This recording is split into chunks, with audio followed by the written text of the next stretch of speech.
The Committee on Homeland Security will come to order. Without objection, the chair may declare the committee in recess at any point. Before we begin, I want to start off by expressing the condolences of this committee to the people of the great state of Texas who have been devastated by recent tragic flooding. I know this hits especially hard to the home of several of our colleagues who call Texas home.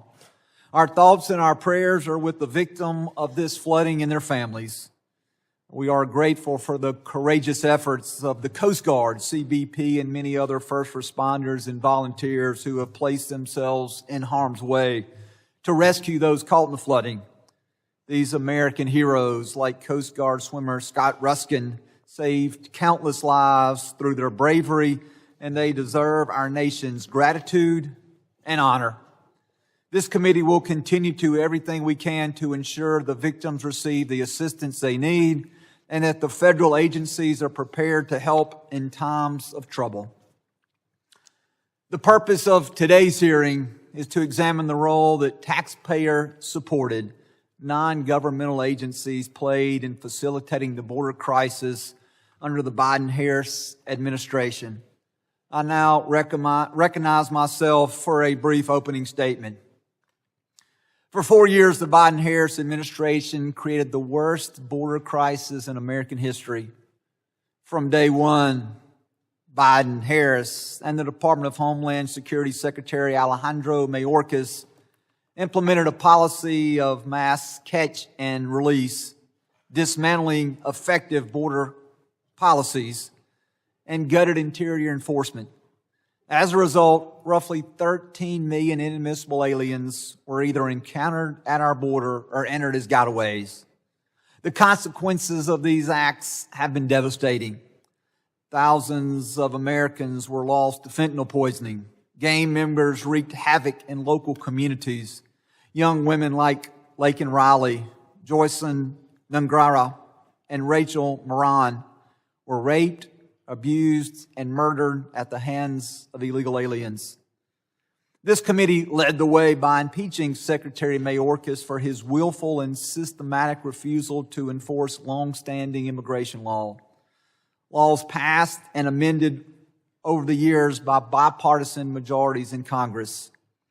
The American people also emphatically rejected the open border policies at the ballot box last November.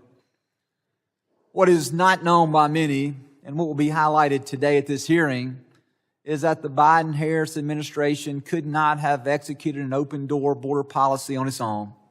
They needed help, and that help came from non-governmental agencies funded by the federal government. These groups that received billions in taxpayer funding would prove instrumental in helping the Biden-Harris administration process and release a historic number of illegal aliens into our country. Under a DHS program called the Emergency Food and Shelter Humanitarian Program, EFSPH, which later became the Shelter and Service Program, FEMA provided grants to numerous NGOs, many of whom are operating at the southwest border. These groups spent billions of taxpayers' dollars giving to them by the Biden-Harris administration to provide all types of benefits to illegal aliens, those individuals who were recently released from DHS custody. Our taxpayer dollars were spent on purchasing tens of thousands of nights in hotel rooms for illegal aliens, instead of using existing ICE detention facilities to house those detained individuals. The Biden-Harris administration sent taxpayer dollars to NGOs to put them in hotels at the cost, again, of hundreds of thousands of dollars over the course of those contracts. In many cases, without any ICE supervision. Even worse, our taxpayer dollars were used to form the final link in the cartel's human smuggling operation, paying to help illegal aliens travel to their preferred destinations.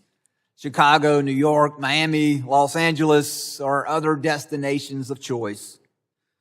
Jansen Owen, then the chief of the Border Patrol Del Rio sector, told the committee in an official interview, ICE would then turn over illegal aliens over to NGOs for them to travel to wherever they were going to go while awaiting their hearing. Recent studies have shown that illegal aliens who passed through the doors of these NGOs at the border ended up in effectively every congressional district across the country. Many of the NGOs served as a launching pad for mass illegal immigration. The abuse was so widespread that even the Biden-Harris administration, the NGOs themselves, couldn't deny what was happening. In June 2022, when DHS officials said that the department will continue to closely coordinate with and support NGOs to facilitate the movement of any individual encountered at the southwest border. John Martin with the Opportunity Center for the Homelessness, an NGO in El Paso, said that his organization works with illegal aliens to, quote, facilitate travel to destinations of their choice, end quote. These actions appear to many on the committee to constitute a violation of Section 274 of the Immigration and Nationalization Act, which prohibits any individual from encouraging or inducing someone to enter the country unlawfully or helping transport them to the interior. Corruption and waste were rampant in the spending by the NGOs. Under the Biden-Harris administration, DHS's top watchdog audited millions of dollars that had gone to local grant recipients over a 6-month period in 2021. They found that a lack of documentation kept them from determining how more than half the money had been spent. In some cases, they discovered that funds had been used to pay for benefits for individuals who were legally inadmissible to receive them. The Biden border crisis provided to be a profitable business for some NGOs. According to the Free Press, 3 large NGOs involved in handling unaccompanied alien children, the Global Refuge, who received 85% of its revenue from governmental grants, Endeavors, who received 97% of their revenue from governmental grants, and Southwest Keys Program, who received an astonishing 99% of its revenue from the federal government. These 3 groups saw their combined revenue grow to an astonishing $2 billion plus by 2022. I would argue that these groups had a vested interest in prolonging the crisis. One NGO, Southwest Key Properties, used the increase in government funding to raise salaries of officers and officials across the board, including, according to recent media reporting, an increase of over $675,000 increase to their CEO. Many NGOs tried to mislead the public in how these funds were being allocated. This was documented by a recent Florida grand jury investigation that just said that in that investigation, the grand jury said that they were actively obstructing. They were obstructed from determining how these federal dollars were spent. The grand jury also noted that some NGOs received the vast majority of their federal funding from grants, or the vast majority of their funding from federal grants. Pretty interesting for groups that like to call themselves non-governmental organizations. The American people are tired of being told that we should fund the actions of lawbreakers. They are tired of groups encouraging people to cross the border illegally and organizations that facilitate the release of illegal aliens into the interior. When would-be border crossers know that they will receive a host of benefits that await them immediately after crossing the border, they are more likely to make the deadly and dangerous journey. That's exactly what happened under the Biden-Harris watch as millions of vulnerable people put themselves in harm's way at the hands of cartels and smuggling groups. An untold number perished along the route. Tens of thousands of more suffered physical and sexual abuse on the way, and many are still trapped today, paying off their cartel debt through forced labor or working in the sex trade. We can and should look for ways to care for the vulnerable and less fortunate, but using taxpayer dollars to undermine our laws and the well-being of Americans and migrants alike is not the way to do it. We cannot let taxpayer dollars be used to facilitate lawbreaking, and we must shine a light on this disgraceful step as we begin to hold these organizations accountable. This cannot, on our watch, ever be allowed to happen again. With that, I would like to recognize the ranking member and my friend from my home state of Mississippi, Mr. Thompson, for his opening statement. Thank you very much, Mr. Chairman. Welcome also to this hearing, and I look forward to the information we get. But before we begin, I want to express my heartfelt condolences to the families of those who lost lives in the tragic Texas flooding on Independence Day. Our thoughts and prayers are with them. Also, I want to say that we had a smaller flood. Nonetheless, we lost lives in New Mexico, and we want to acknowledge that also. Mr. Chairman, my Republican colleagues and the Trump administration are waging a war on faith and civil society in the United States. That is a real inside job. So let's talk about it. Faith-based service and civic associations bring Americans together in pursuit of the greater good, and that threatens Donald Trump and MAGA Republicans because they believe their political strength lies in driving wedges between people. In their pursuit of political power, Donald Trump and MAGA Republicans are ripping apart the fabric of what makes America great, our freedom to believe, to practice our faith, and to associate in civic organizations that help us in our pursuit of happiness. Donald Trump started his second term by attacking religious organizations, and he's not rested since. On the first day in office, Donald Trump paused foreign assistance for the needy, harming the work of faith-based religious agencies. On his second day in office, Donald Trump decided that deportation forces could begin entering houses of worship to arrest migrants. After a week in office, Donald Trump, OMB, attempted to freeze federal grants, including the Nonprofit Security Grant Program, which helped houses of worship protect themselves from violence. Republicans on this committee appear to want that on that action. Just read the Republicans' press release about their vindictive investigation of American charities and this sham hearing. Republicans falsely accuse Catholic, Jewish, Lutheran, Methodist, evangelical, Muslim, and secular charities that feed, clothe, and aid the needy of having, quote, supercharged the business model of cartels, end quote. That is a slanderous accusation and fringe conspiracy theories with no basis in reality. Republicans sent out 215 letters falsely accusing organizations of wrongdoing, even though most of the organizations don't receive federal dollars or provide direct services to migrants. This is a scare tactic, plain and simple. Republicans' so-called investigation and today's hearing are shameful abuses of congressional power to bully people for how they choose to exercise their religion and help their fellow man.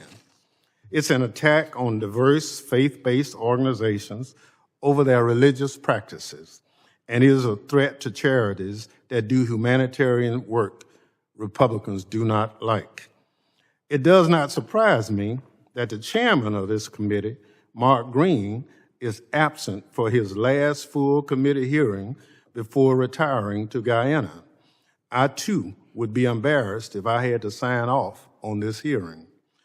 What does surprise me is that my good friend, Michael Guest, my colleague from Mississippi, a proud Sunday school teacher, is chairing a hearing that attacks Christianity and bullies private citizens over what they choose to do in lawful service in their communities. But that is the damage done Donald Trump and the MAGA Republicans have done to our country and to the Republican Party. Republicans don't want to investigate who's really running things at DHS, while Kristi Noem is filming all her commercials. They don't want to investigate what Donald Trump is hiding by restricting Congress's access to classified files. They don't want to investigate why the Trump administration deported sick American kids.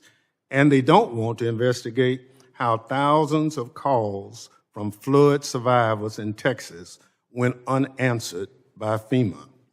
Instead, committee Republicans are attacking charities and religious organizations for providing food, clothing, and shelter to people in need. Let me be clear. Republicans have voted for years across multiple presidential administrations to fund humanitarian programs that provide food, shelter, basic medical care, and transportation for migrants. That includes 10 Republican members of this committee, including every single Republican currently running to be the next chairman. Now, suddenly, they have a problem with a program they supported, and they need a distraction. I might add, the program they're criticizing actually came about under the Trump administration. And somehow we say this is a Biden program, but it was created when Donald Trump was president. Well, let me say, it's shameful that Republicans on this committee are scapegoating charities and churches that help the needy just because some of the needy happen to be migrants. It's hypocritical that my colleagues across the aisle are attacking programs that authorized and funded. It's pitiful that Republicans would violate Americans' First Amendment rights to freedom of religion and association just to distract from Kristi Noem's failed natural disaster response. Donald Trump's illegal and cruel treatment of migrants and this administration's weaponization of DHS. If committee Republicans truly wanted to oversee how DHS used the funding they supported to help local governments and charities would provide essential services to migrants, they would have invited FEMA here to testify since it administers the Emergency Food and Shelter Program. On that point, let me say, we've been here since January 20th. We've had one administration witness come before this committee. One, and that was the FEMA administrator. We haven't seen anybody else in the third largest government agency. Republicans would have invited Customs and Border Protection to testify since CBP worked with FEMA to establish the Shelter and Services Program. Our Republicans would have invited Secretary Noem to testify since the funding Republicans have questioned about flowed through DHS. Somehow, Republicans forgot to ask Secretary Noem about the spending during her only appearance before this committee this year. But Republicans did none of that. Instead, they invited a private panel of witnesses to perpetuate Republican attacks against organizations that are feeding, sheltering, and helping the least of our brothers and sisters. Many on the other side purport to be Christians, but their actions today do not square with anything I learned in church. This is a shameful spectacle, Mr. Chairman, and frankly, it's un-American. In closing, I want to say a word to the organizations being targeted by the other side. I know many of you are watching today and worried that your work is being disrupted by these baseless attacks and that people are suffering as a result. Please know that those of us on this side of the aisle support your constitutional right to live out your faith and act on the courage of your convictions as citizens of this great country. Nothing could be more American than that. Mr. Chairman, before I yield back, I ask unanimous consent to enter into the record a letter from over 600 nonprofit and nonpartisan organizations who stand in opposition to this hearing and Republican attacks on the services and advocacy they provide communities. Without objection, it'll be admitted into the record. I yield back. Other members of the committee are reminded that opening statements may be submitted for the record. Today, we are pleased to have a highly distinguished panel of witnesses before us. I would ask that our witnesses please rise and please raise your right hand. I will administer the oath. Do each of you solemnly swear the testimony that you will give before the Committee on Homeland Security of the United States House of Representatives will be the truth, the whole truth, and nothing but the truth, so help you God? Thank you. Let the record reflect that the witnesses have answered in the affirmative, and our witnesses, thank you, and please be seated. I would now like to take a moment to formally introduce our witnesses. First, I'd like to introduce Mike Howell. Mike is the president of the Oversight Project, which has done significant work through litigation and investigation to uncover information about the Biden border crisis. He served as Oversight Counsel at the Department of Homeland Security under the first Trump administration and has senior experience in different oversight positions on Capitol Hill. A graduate of Duke University and Emory Law School, Howell is also a board member of the National Immigration Center for Enforcement. Second, I'd like to introduce Allie Hopper. She is a nationally recognized expert in human trafficking and the president and founder of Guard Against Trafficking, an organization that conducts research and advocacy to counter exploitation and human trafficking. She authors Florida's landmark anti-grooming bill, now used as a model language in states across the country. She has testified before Congress on child trafficking and has delivered numerous congressional briefings on human trafficking. She conducts on-the-ground research in the United States, Mexico, Central and South America, and has trained Interpol in South America, has trained law enforcement officers here at home, and policy makers across multiple states and countries. Last is Julio Rosas. He is an expert and a renowned national correspondent for Blaze Media.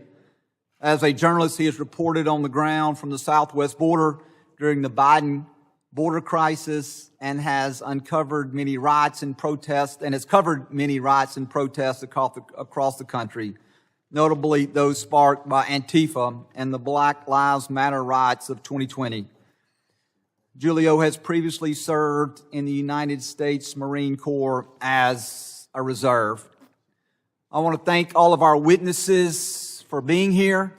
I would now like to recognize Mr. Howell for 5 minutes to summarize his opening statement. Chairman Guest, members of the committee, thank you for having me here today to testify. My name is Mike Howell, and I'm the president of the Oversight Project. I'm also a visiting fellow for the Heritage Foundation and a board member at the National Immigration Center for Enforcement.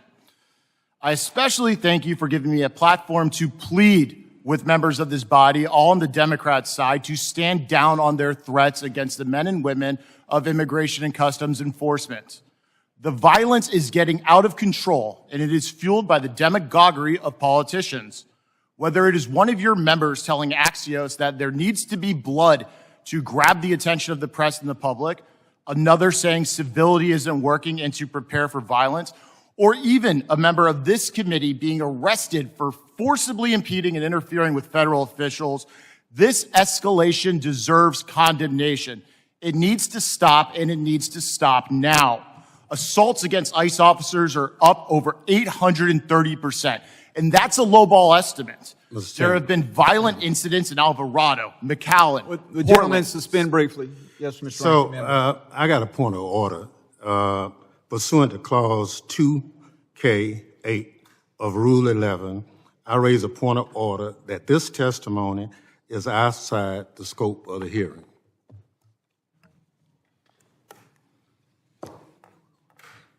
I would object to that position, Mr. Chairman. That's absurd. I would object as well.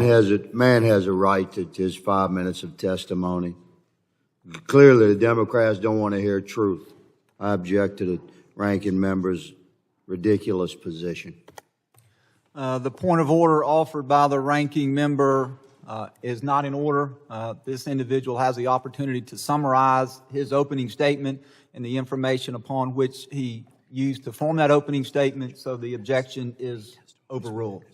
Mr. Chairman, if I may, obviously I'm going to appeal the ruling of the chair and ask for a vote. But again, you know, this guy has an opinion. Mr. Chairman. Wait, do you? Mr. Chairman. No, I respect it. The chair has ruled that his testimony is part of the basis upon which he is briefing this committee, and it will be used to talk about his ultimate findings as it relates to the purpose of this committee. I understand your objection. The objection has been overruled. If you would like to challenge that, you are welcome to challenge that. Is the ranking member challenging the ruling of the chair? Mr. Chairman, I challenge the ruling of the chair. Is there a motion? I have a motion. What's that motion, Mr. Motion to Higgins? table. There is a motion to table. The gentleman has moved that the motion to table, this is privileged and non-debatable. So we will then, is there a second to the motion to table? I second. Motion and several seconds of the motion to table. All those in favor of tabling the motion, please signify by saying aye. Aye. Any opposed? No. No. And the ruling of the chair, the ayes have it, and the motion is tabled. Mr. Chairman, I ask for a recorded vote. As do I. A recorded vote has been requested. We would ask the clerk to please call the roll.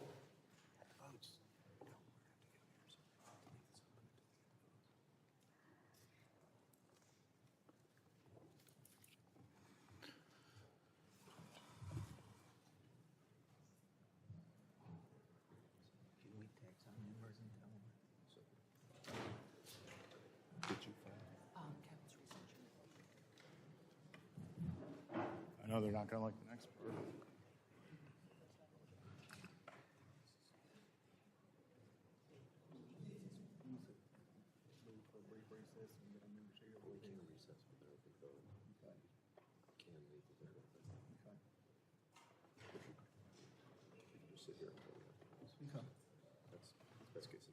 Well, we'll just sit around.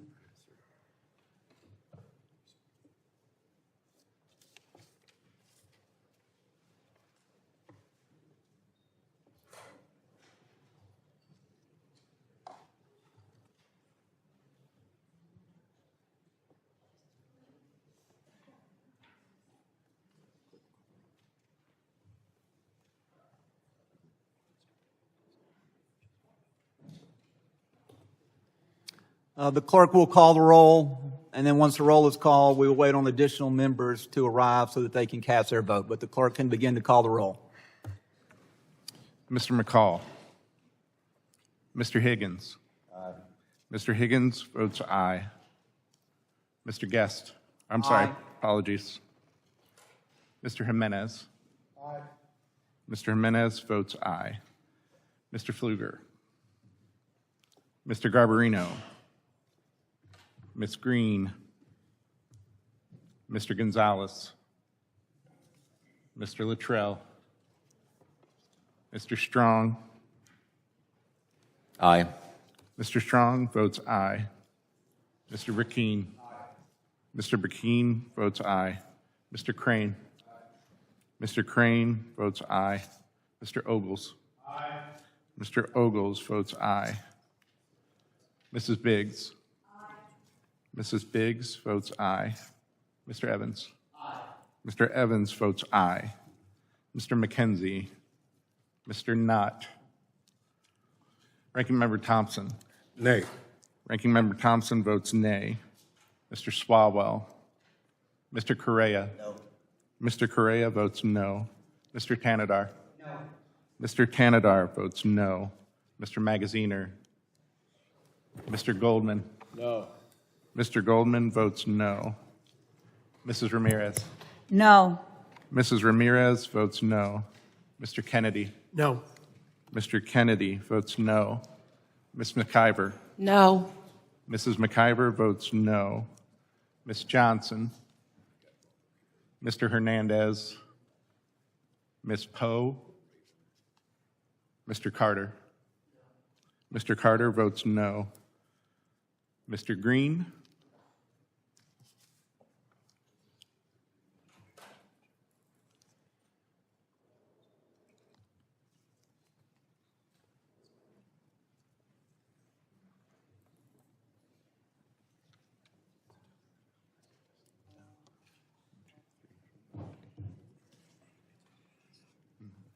Mr. Guest has yet to. Chairman still has a vote.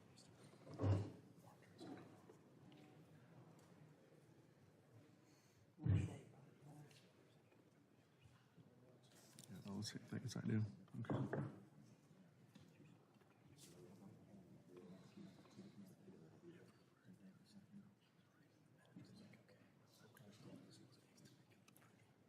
Yeah, we don't need it pretty right now. We just need it to be.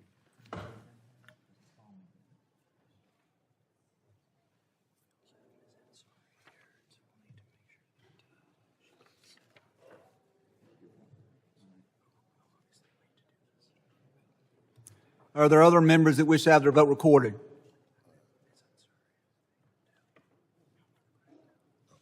Mr. Clerk, how am I recorded? The chairman has not been recorded. I'd like to be recorded as an aye. Chairman Guest votes aye. The clerk will report the tally. Mr. Chairman, on that vote, there were 9 ayes and 8 noes. The motion to table is agreed to. Any other issues that need to be taken up before Mr. Howell resumes his testimony? Mr. Chairman, Yes, sir, Mr. Rainey. I'd like to ask unanimous consent that Ms. Ansari from Arizona be permitted to sit with the committee and question today's witnesses. Without objection, she will be allowed to sit and question witnesses, but not allowed to vote on any matters. Any other issues that need to be taken up? Mr. Howell, you are recognized once again to continue your summation of your opening statement. Thank you. Reclaiming my time. The violence, obstruction, and subversion of the United States that is emanating from so-called non-governmental organizations, unwell individuals, some probably paid, and supported by the political mainstreaming of violent rhetoric from national politicians should not come as a surprise. We saw the writing on the wall during the Biden border crisis, with the sick marriage between the government and so-called non-governmental organizations facilitating illegal immigration. The reason I call these groups so-called non-governmental organizations is because they, for the most part, draw funds from the government or have a preferential tax status from the government. They are more creatures of the government than they are non-governmental. Now, the United States of America is still reeling from the consequences of the worst border invasion in history. This was an invasion that was planned, promoted, encouraged, funded, and sustained by radical elements of the previous administration. This invasion could not have been accomplished without a colossal partnership between the government and open borders organizations. Simply put, under the Biden administration's open border policies, the government could only do so much to facilitate mass illegal immigration, welcome illegal aliens into the United States, and move them around the country. The Biden administration needed help, so they drove an estimated $6 billion to a conglomerate of 15 UN agencies and over 200 nonprofits, as recently calculated by the Center for Immigration Studies, to do the open borders work for them. Now, my organization, the Oversight Project, has led the way on exposing this border industrial complex. In December of 22, we published the first of its kind study tracking the cell phone movement of illegal aliens through these organizations at the border. With only a small sample size of 30,000 devices, we found that these devices went to 431 congressional districts. That's nearly everywhere in the country. In New York, we discovered a taxpayer-funded shelter providing false residency documents to illegals. In Mexico, we discovered flyers at an illegal alien staging camp encouraging illegals to remember to vote for Biden when they got in the U.S. In Arizona, we found a Mexican consulate official at an NGO advising illegals on how to lie to law enforcement and evade ICE. We have produced documentary evidence of non-citizens admitting on camera to being registered to vote in Arizona, Georgia, Minnesota, and North Carolina. This year, we obtained video evidence of an open borders organization in New York City hosting a seminar on how to evade ICE. This is the new trend. Open borders organizations are now in the obstruction of ICE business. Without the partnership and the money of the Biden administration, a blob of nonprofits, legal groups, and foot soldiers are taking to the streets to create chaos. This makes sense because the goal has always been destabilization. This destabilization is happening right here around us. Incendiary and defamatory protest rhetoric linked to the group 5051 and FLAIR, which is formerly the May Day movement, which did No Kings, which many members of this body promoted, and Party for Socialism and Liberation movements are some of the groups that are radicalizing individuals and inciting violence. And this only ends in violence. Now, the Oversight Project has asked this administration, the President Trump's administration, to stop issuing permits for peaceful protest to non-peaceful groups. People should be able to go to work in D.C. without being spat on, assaulted, or having an air horn blown into their eardrums. This happens all the time. I know firsthand. In conclusion, I'd encourage you all to think broadly about the blob of various organizations and strategies that were involved in sustaining the Biden border crisis and also understand what is still happening today. I thank you for the opportunity to testify, and I'm happy to answer any questions. Thank you, Mr. Howell. At this time, I'd like to recognize Ms. Hopper for her 5 minutes to summarize her opening statement. Chairman Guest, Ranking Member Thompson, and distinguished committee members, thank you for the opportunity to testify. My name is Allie Hopper, president and co-founder of Guard Against Trafficking, a nonprofit dedicated to combating human trafficking. As a Hispanic mother, I have held a 6-year-old Colombian child in my arms, cold, dirty, and shaking, left to die at the border by the cartel. I have seen children that have crossed the border alone, holding scraps of paper with sponsor information given to them by the cartels. When I testified in November, we discussed the exploitation of children at our border. Today, countless children continue to be neglected, abused, or trafficked by a system meant to protect them. We must ask, how was this allowed to happen, and what role did NGOs play? My research partner, Dr. Jared Sadolsky, and I have conducted extensive field work, including interviewing incarcerated traffickers, cartel members, whistleblowers, and unaccompanied alien children themselves. An ORR field specialist had visited a home to place a 17-year-old and reported serious concerns, most notably that the adult claiming to be the child's mother was adorned in MS-13 tattoos. Despite these concerns, ORR leadership overruled that specialist. Tragically, 3 months later, that child was found dead, his pants around his ankles, with an older man passed out next to him. This heartbreaking case is not isolated. It highlights a system overwhelmed by both scale and mismanagement. Since 2008, over $20 billion has been dispersed under the UAC program, almost $14 billion of that in the last 6 years alone, meaning over 2/3 of funding was spent in just 1/3 of the program's lifespan. Yet despite this massive investment, hundreds of thousands of children remain unaccounted for as the U.S. taxpayer dollars fueled a system hijacked by criminal networks.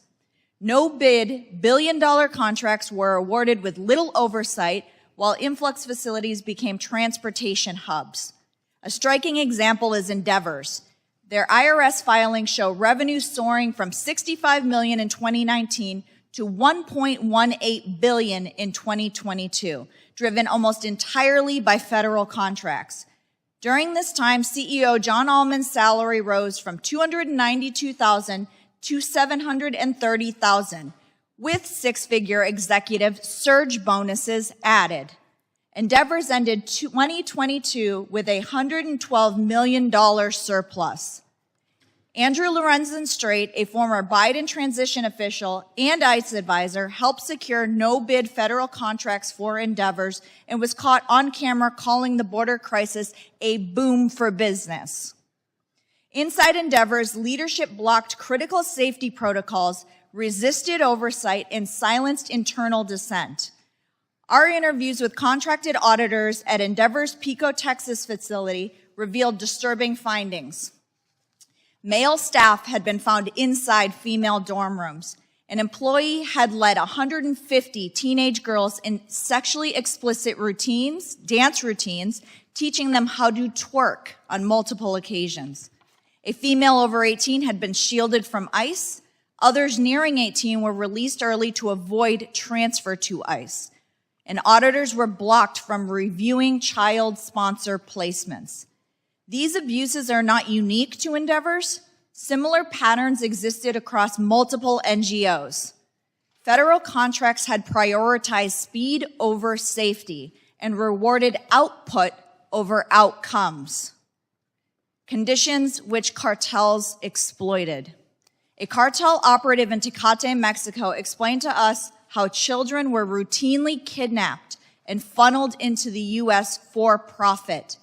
Cartels infiltrated NGOs along those smuggling routes, turning humanitarian pathways into trafficking pipelines.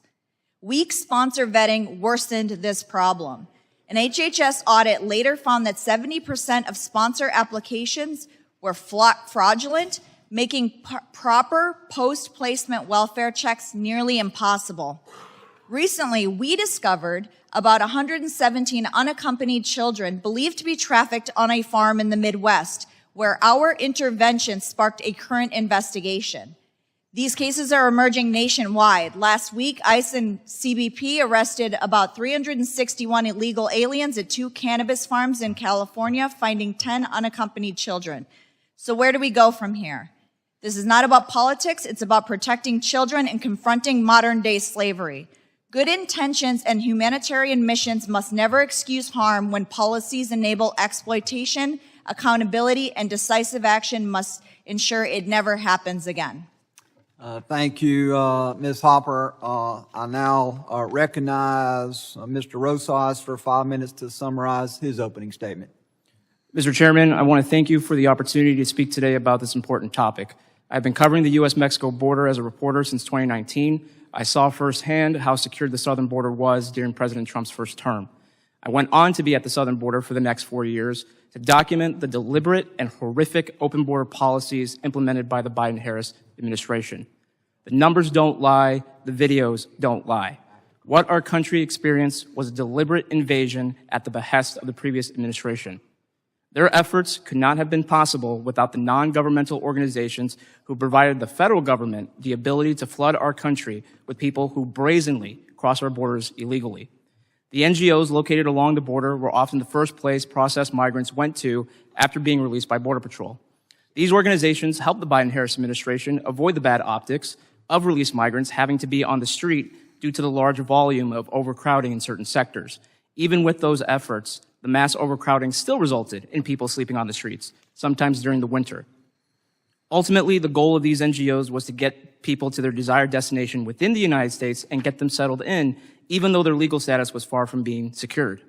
I would often see volunteers or staffers at the airport when I left the border guiding these processed migrants to ensure they made their flights.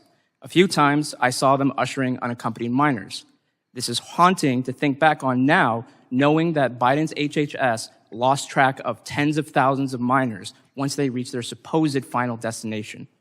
By having this guaranteed help once they reached U.S. soil, illegal aliens had greater incentive to put their lives in danger by traversing through the Darien Gap and cartel-controlled territory in Mexico. One shelter in El Paso told me in 2023, around 80% of the women who had come to them had been raped, sometimes in front of their children. This highlights that despite the NGOs having the stated goal of helping these people, their help ends up harming the people who would go to use their services. Yes, they made it to the United States, but at what cost? Congress needs to ensure taxpayer dollars cannot be used to go towards enabling an invasion of our country ever again. It is a misuse of taxpayer dollars, and most importantly, it's a betrayal to the American people. Our tax money should be going towards Americans first and foremost. Instead, millions of dollars went to organizations such as Catholic Charities and International Rescue Committee. The reason why it's important to not let this happen again is because the 4-year-long border crisis facilitated by these NGOs is the reason why there are riots in sanctuary cities today. President Trump campaigned and won on carrying out mass deportations. And the American people want to undo the damage inflicted by the Biden-Harris administration. NGOs have even made an appearance at the recent unrest happening in Los Angeles County. A recent example of this is federal agents arresting 4 people for interfering with an operation by allegedly placing homemade spikes on the road with the intention to damage their tires.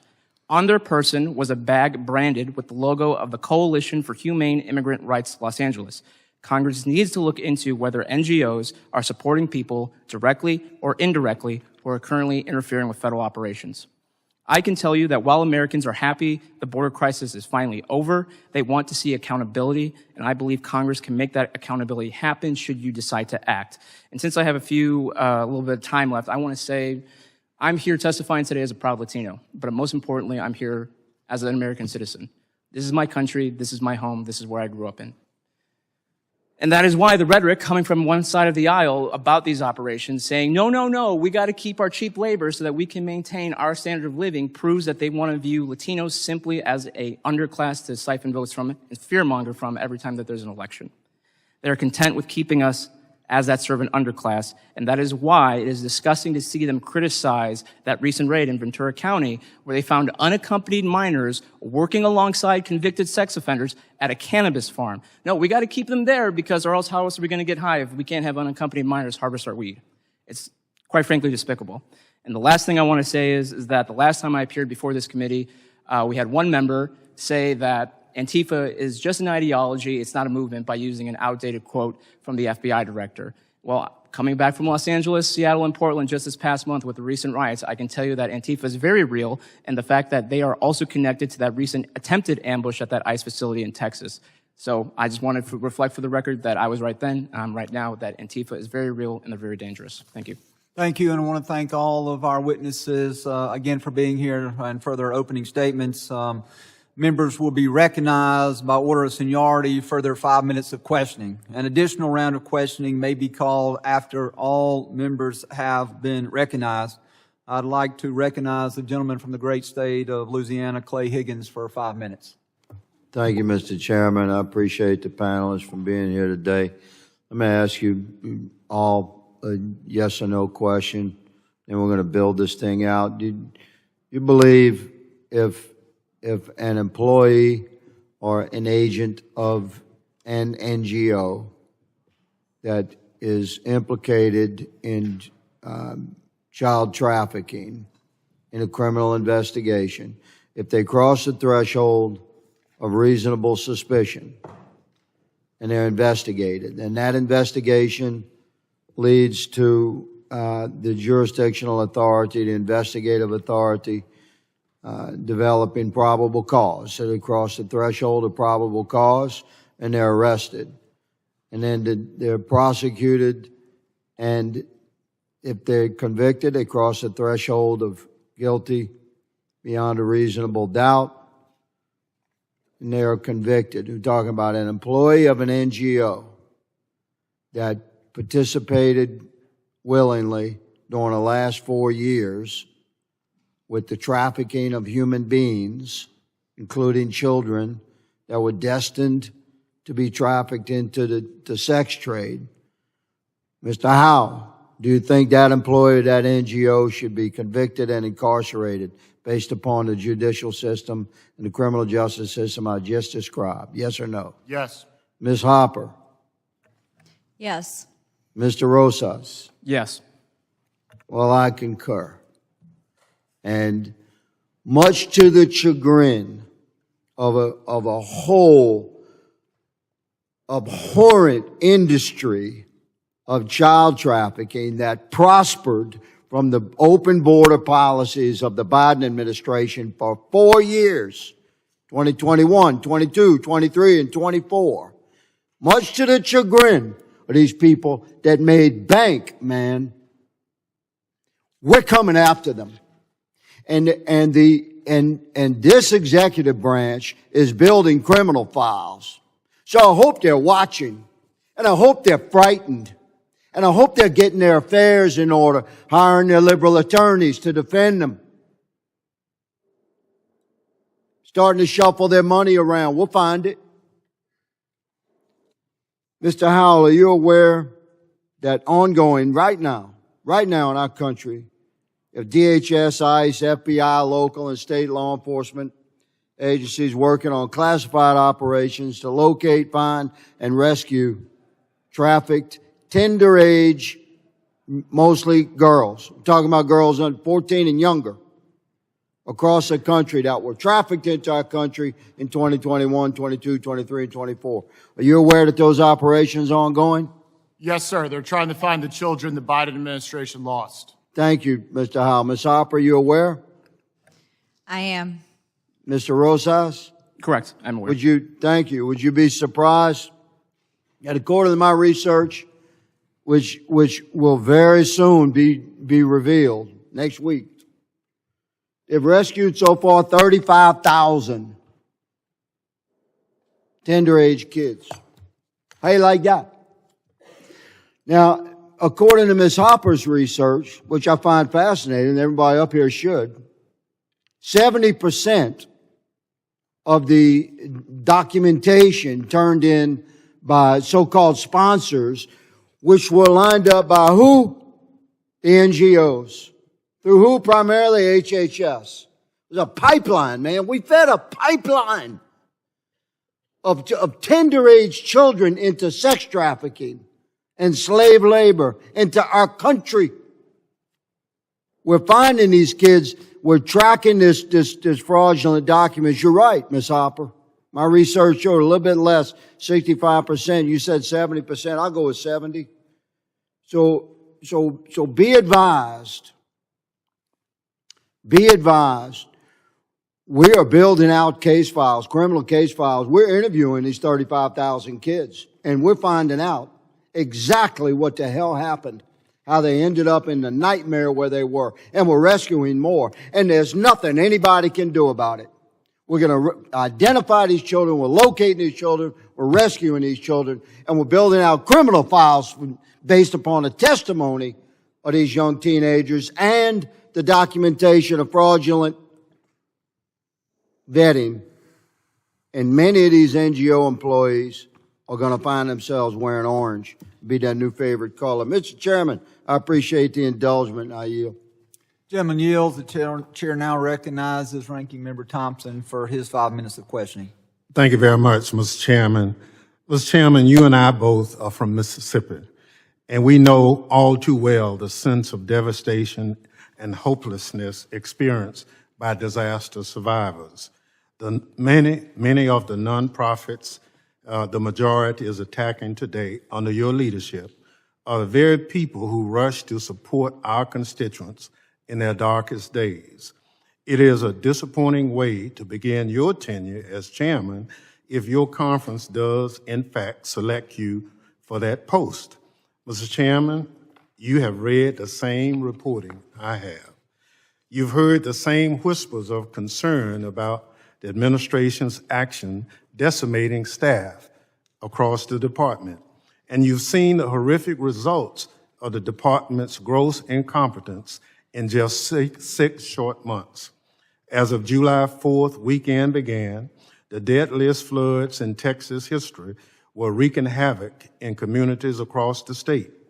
Over 130 people died, including nearly 30 campers and counselors at an all-girls Christian summer camp. Now, we know that because of Secretary Noem's policies, FEMA's urban search and rescue teams were not deployed until at least 72 hours after the flooding began, and FEMA's recovery center contracts were allowed to lapse. Disaster survivors called FEMA for help, but it answered only 35% of their calls. As Texans suffered, Secretary Noem was posting glamour shots for her South Dakota official portrait on Instagram. Apparently, federal disaster response can wait but Instagram posts cannot. President Reagan once said the 9 most terrifying words in the English language were, "I'm from the government and I'm here to help." Secretary Noem's DHS has proven that it's far scarier when you call the government for help and no one answers.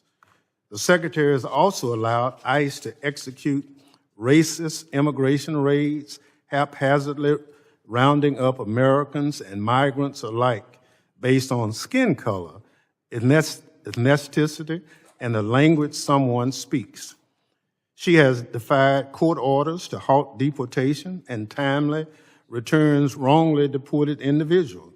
Worst of all, the Secretary has overseen the deportation of American citizen children, including a 4-year-old with cancer, which I suppose is something you might expect from someone who's proud of shooting her puppy in the face. The Secretary has empowered unqualified mega lackeys to manage critical anti-terrorism operations charged with protecting our communities from hate-filled violence. As we face increasingly sophisticated cyber threats, the Secretary has harassed nearly 1,000 cyber experts at CISA into quitting their jobs and eliminating its election security work because the president is still upset that he lost the 2020 election. Though she might have been reluctant to respond to the multiple oversight requests made by committee Democrats, she's managed to find time to go on television to gaslight the public. Secretary Noem has a lot of answers for Republicans have impeached cabinet secretaries for less, for noting, in fact. For those reasons, Mr. Chair, pursuant to Clause 2K6 of Rule 11, I move that the committee subpoena Department of Homeland Security Secretary Christy Lynn Noem.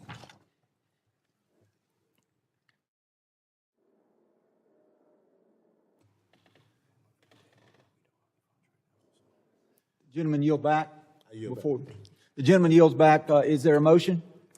Move to table the motion. There is a motion to table. The committee will suspend at this time.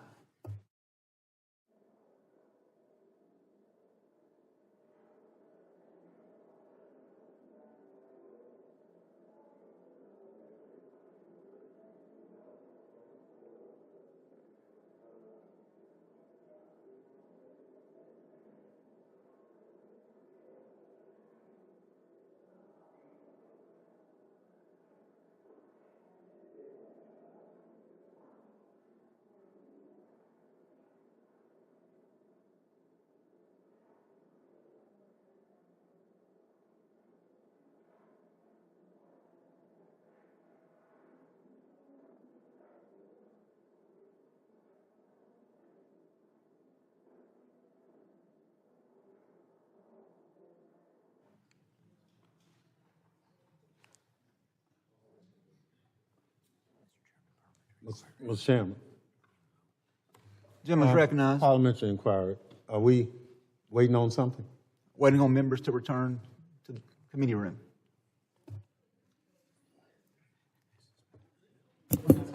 So will you entertain that request from the minority when we don't have enough members to defeat a vote? Ms. Goldman, the committee hearing at this point is in suspension per the rules. I have the ability to call us into suspension, and that's where we are at this point. No, I understand. I'm just wondering if you're going to do it similarly and equally for the minority, or you're just going to make it for the majority. Quality. Mr. Chairman, I know this is your maiden voyage, but there's a motion on the floor, and you can't recess a motion because the members are not here. The committee is not in recess, Ranking Member Thompson. Well, that's what you said. I'm sorry, the committee has been suspended.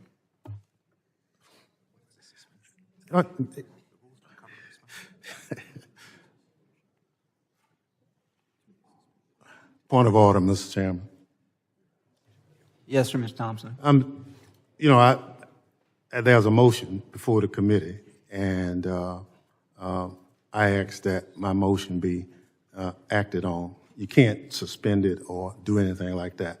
That's not the rules.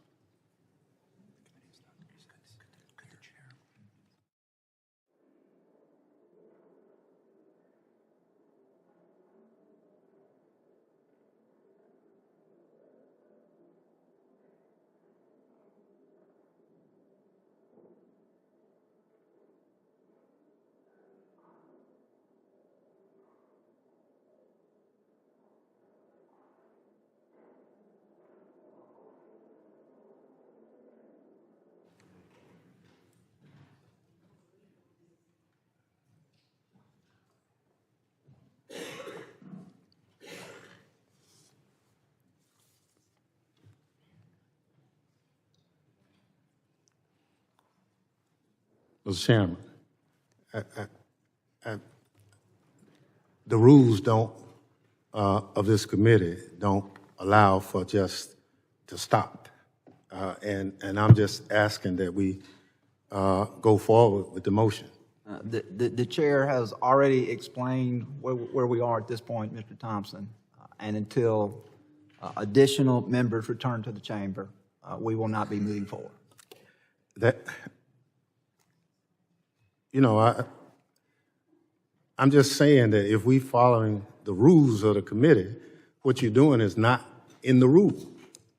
Your point has been made and is in the record that you do not feel that I'm following the rules. That has been made clear, Mr. Thompson, and so you can continue to make that and continue to put that in the record if you would like.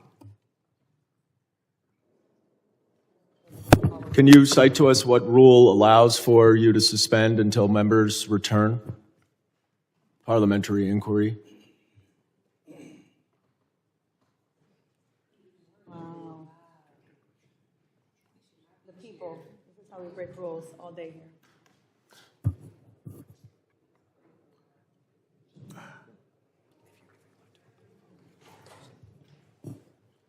Law and order, folks.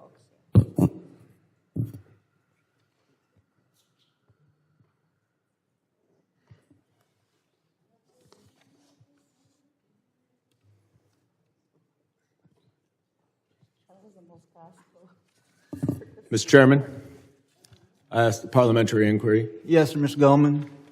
Can you please cite the rule of the committee that allows you to suspend the hearing to wait for members to come for a vote?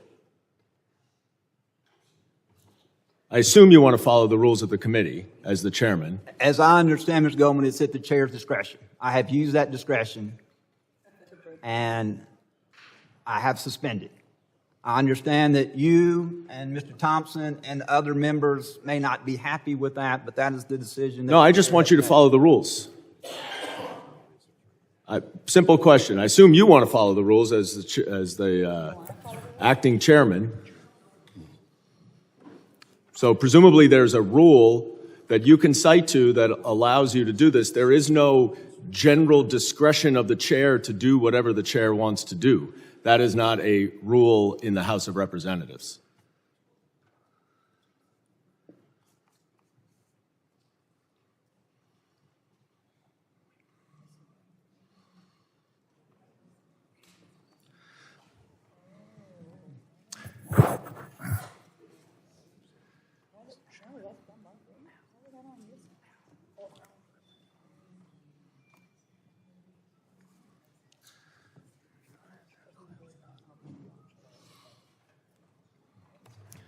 All right, at this time, the motion before the chair is a motion to table. That motion to table is privileged. That motion is non-debatable. All those in favor of the motion to table, please signify by saying aye. Aye. Any opposed, please signify by saying no. No. The chair rules that the ayes have it and that the motion prevails. Mr. I'm Chairman. assuming that there is a request for a recorded vote. Is that correct, Mr. Thompson? There is a request for All a right. recorded There vote. has been a request for a recorded vote. We'll let our clerk get situated.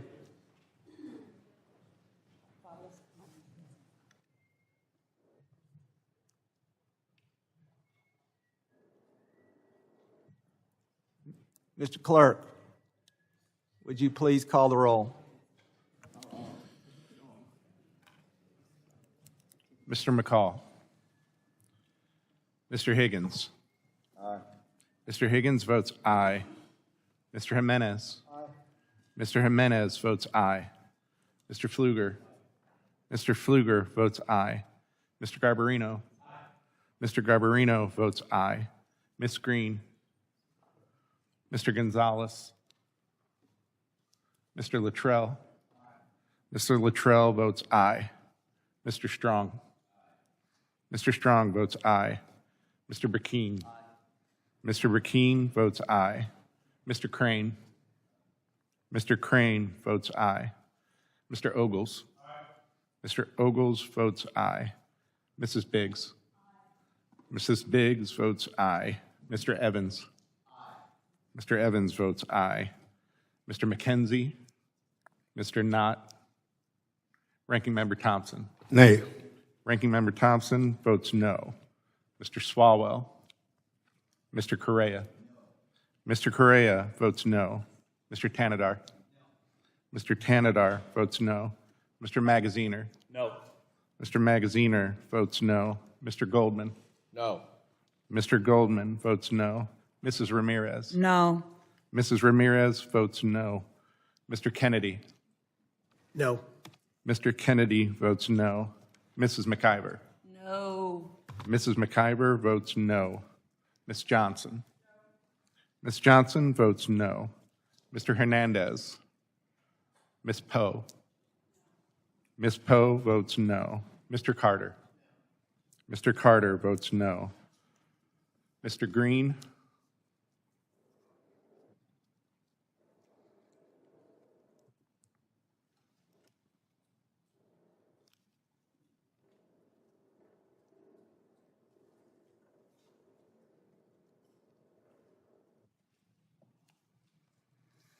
What you got?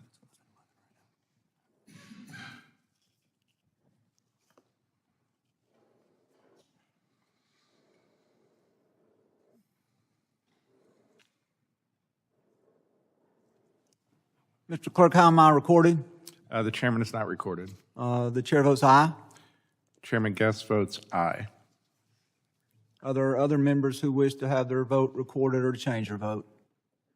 Seeing none, would the clerk please report the tally of the vote? Mr. Chairman, on that vote, there were 12 ayes and 11 noes. The motion order. passes. Point of order. Can we please have the list of aye votes read to us and members that voted aye?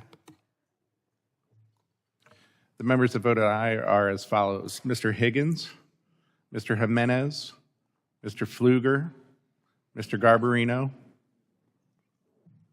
Mr. Luttrell, Mr. Strong, Mr. Burkeen, Mr. Crane, Mr. Ogles, Mrs. Biggs, and Mr. Evans, and Chairman Guest.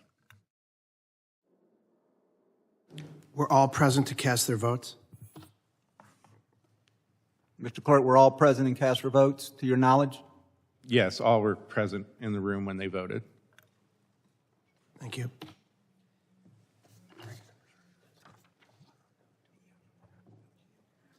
The ranking member has yielded back. At this time, I would recognize myself for my 5 minutes of questioning. I want to respond to some of the allegations contained in the ranking member's opening statement. And Mr. Thompson, I'm assuming that you didn't write that statement because you have known me for some period of time. I know you to be someone who that I have a long-standing relationship with, and do not believe that you would write an opening statement attacking mine or the Christianity of any other member of this committee. I don't believe that you would weaponize my religious beliefs.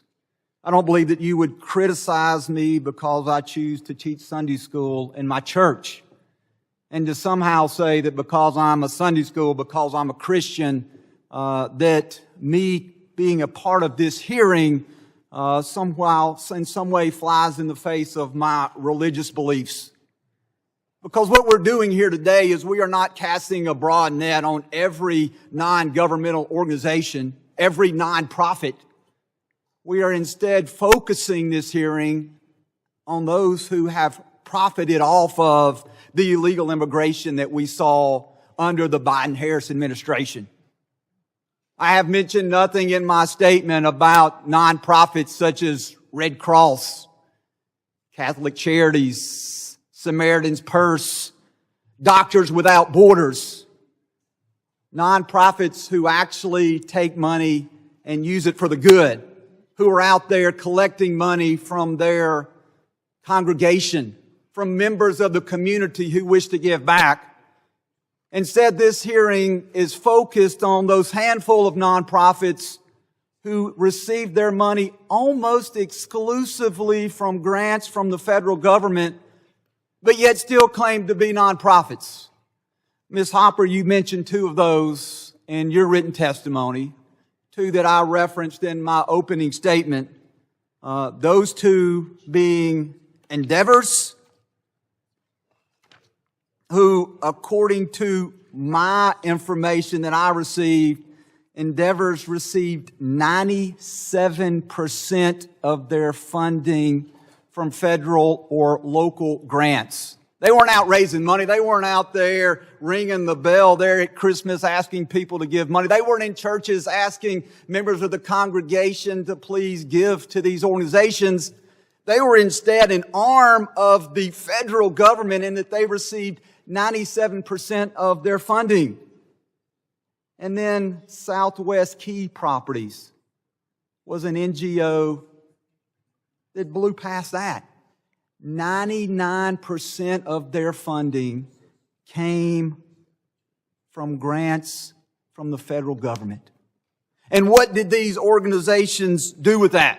You talk about in your testimony, Ms. Hopper, you talk about Endeavor, that in 2020, Endeavor reported $52 million in revenue. That in 2021, they reported $658 million in revenue. A $600 million increase in a year with 97% of that money coming from the federal government. And that in 2022, they reported a record $1.18 billion from the federal government, or at least 97% of that. You talk about how executives for Endeavor padded their pockets, that with this increase in revenue comes increase in salary, that the compensation for the CEO doubled. You talk about these particular CEOs that I mentioned, instead of using that money to protect children, they were treating this money like venture capitalists. You also stated in there that an Endeavor's individual, someone within their organization, said that the border crisis was a boom for business. In an article from the New York Post, they talk about another one of these nonprofits. They talk about Southwest Key. The headline says, Texas nonprofit housing migrant kids took $3 billion in grants from Biden administration and boosted executive salaries up to 139% to pull the plug. And so I am offended when people from the other side say that we're not being Christian, that we don't want to help people. We're not saying that all nonprofits are bad. Many of us support and give money and volunteer to those. But this hearing today is focused on those nonprofits which were government funded, which were used by the Biden-Harris administration to continue to move people across the border against the will of the public and without the authorization of Congress. So with that, I yield back, and I now recognize my friend from California, Mr. Carrera, for 5 minutes for his questioning of the witnesses. Thank you, Mr. Chairman, and I do hope to continue to work with you as a friend here in this committee. I would also, though, want to point out that some of our witnesses have to be careful with the testimony. Mr. Rosas pointed out Catholic Charities as being one of those organizations that received funding. I'm a Catholic. I'm kind of disappointed in that. Why? Because of what the chairman said. This Catholic Charities does good work. And you pointed out somebody who got money to do something that was unethical or illegal. Thank you. But, Mr. Chairman, big job here of this committee is oversight, okay? Homeland Security's budget is doubled. The mission, as was pointed out, some of the witnesses here today, was to go after undocumented criminals. Yet, back home every day, we're a peaceful, loving community. Masked ICE agents, no badge, no identification, grabbing people off the streets on the suspicion that they may be undocumented. Today, 70% of those apprehended, undocumented, are not criminals. They're hardworking taxpayers. Recently, a pastor in Florida that had been here for 20 years with a stay of removal was arrested. All of you have known, I told you the story, I'll tell you again. Father, 25 years, not a traffic ticket to his name. Father of 3 Marines was apprehended. DHS recently raided a church in California. Sanctuary. I thought we're supposed to go after criminals. What authority does DHS have to go after churches? Are these the right people? Not quite sure. Are we creating a national federal police here with unlimited powers? But, let's not talk about undocumented here. Let's talk about U.S. citizens, okay? Countless U.S. citizens being detained in this country.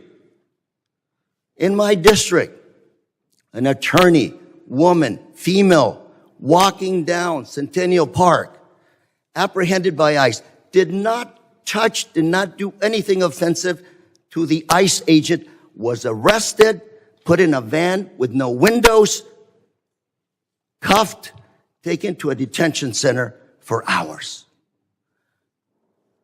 What are we coming to? Many stories like that. U.S. citizens being detained by ICE, not for a few hours, but for a few days. So a U.S. citizen speaking with an accent. U.S. citizens. Do I have to carry around a passport now? Do I have to tell children that are American citizens to have their ID and passports with them? Is that what we're coming to? Mr. Chairman, I want to work with you. Let's work on oversight, okay? A lot of these ICE agents, their performance, are probably going to rely on that defense called qualified immunity when they do things like violate our constitutional rights. What's our defense for not doing a job of oversight? Facial recognition technology now? Everybody now, citizens or not, U.S. citizens, facial recognition technology without your permission, without a warrant. We should, Mr. Chairman, today have Todd Lyons, Acting Director of ICE, come before this committee and explain what's going on. Mr. Chairman, pursuant to Clause 2, sub K, sub 6 of Rule 11, I move that the committee subpoena Mr. Todd Lyons, the Acting Director of ICE. Mr. Chairman. Mr. Chairman, I move to table.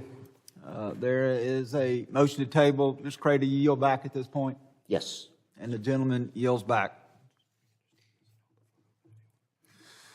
The gentleman from Florida has moved to table. The motion is privileged and is non-debatable. All those in favor of the motion to table, please signify by stating aye. Aye. Any opposed, signify by stating no. No. In the opinion of the chairs, the ayes have it. Is there a request, Mr. Ranking Member? A request from Mr. Correa for a recorded vote. We will allow the clerk a moment to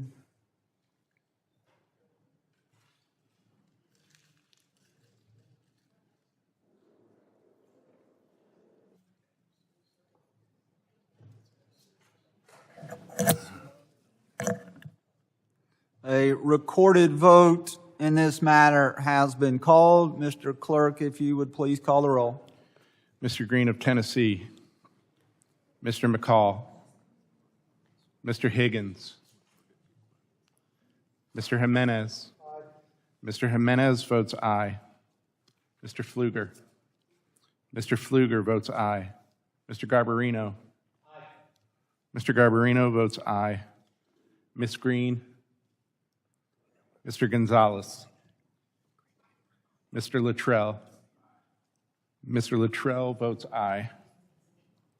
Mr. Strong. Aye. Mr. Strong votes aye. Mr. Burkeen. Mr. Burkeen votes aye. Mr. Crane. Mr. Crane votes aye. Mr. Ogles. Mr. Ogles votes aye. Mrs. Biggs. Mrs. Biggs votes aye. Mr. Evans. Mr. McKenzie. Mr. Knott. Aye. Mr. Knott votes aye. Ranking Member Thompson. Nay. Ranking Member Thompson votes no. Mr. Swalwell. Mr. Correa. No. Mr. Correa votes no. Mr. Tanadar. No. Mr. Tanadar votes no. Mr. Magaziner. Mr. Goldman. No. Mr. Goldman votes no. Mrs. Ramirez. No. Mrs. Ramirez votes no. Mr. Kennedy. No. Mr. Kennedy votes no. Mrs. McIver. No. Mrs. McIver votes no. Ms. Johnson. Ms. Johnson votes no. Mr. Hernandez. Ms. Poe. Ms. Poe votes no. Mr. Carter. Mr. Carter votes no.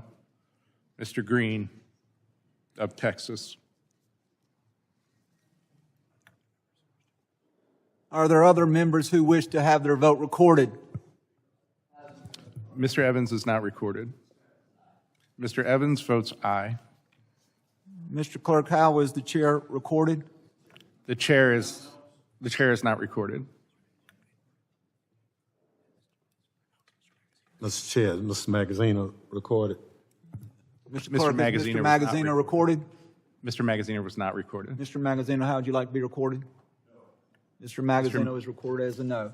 Mr. Magaziner votes no.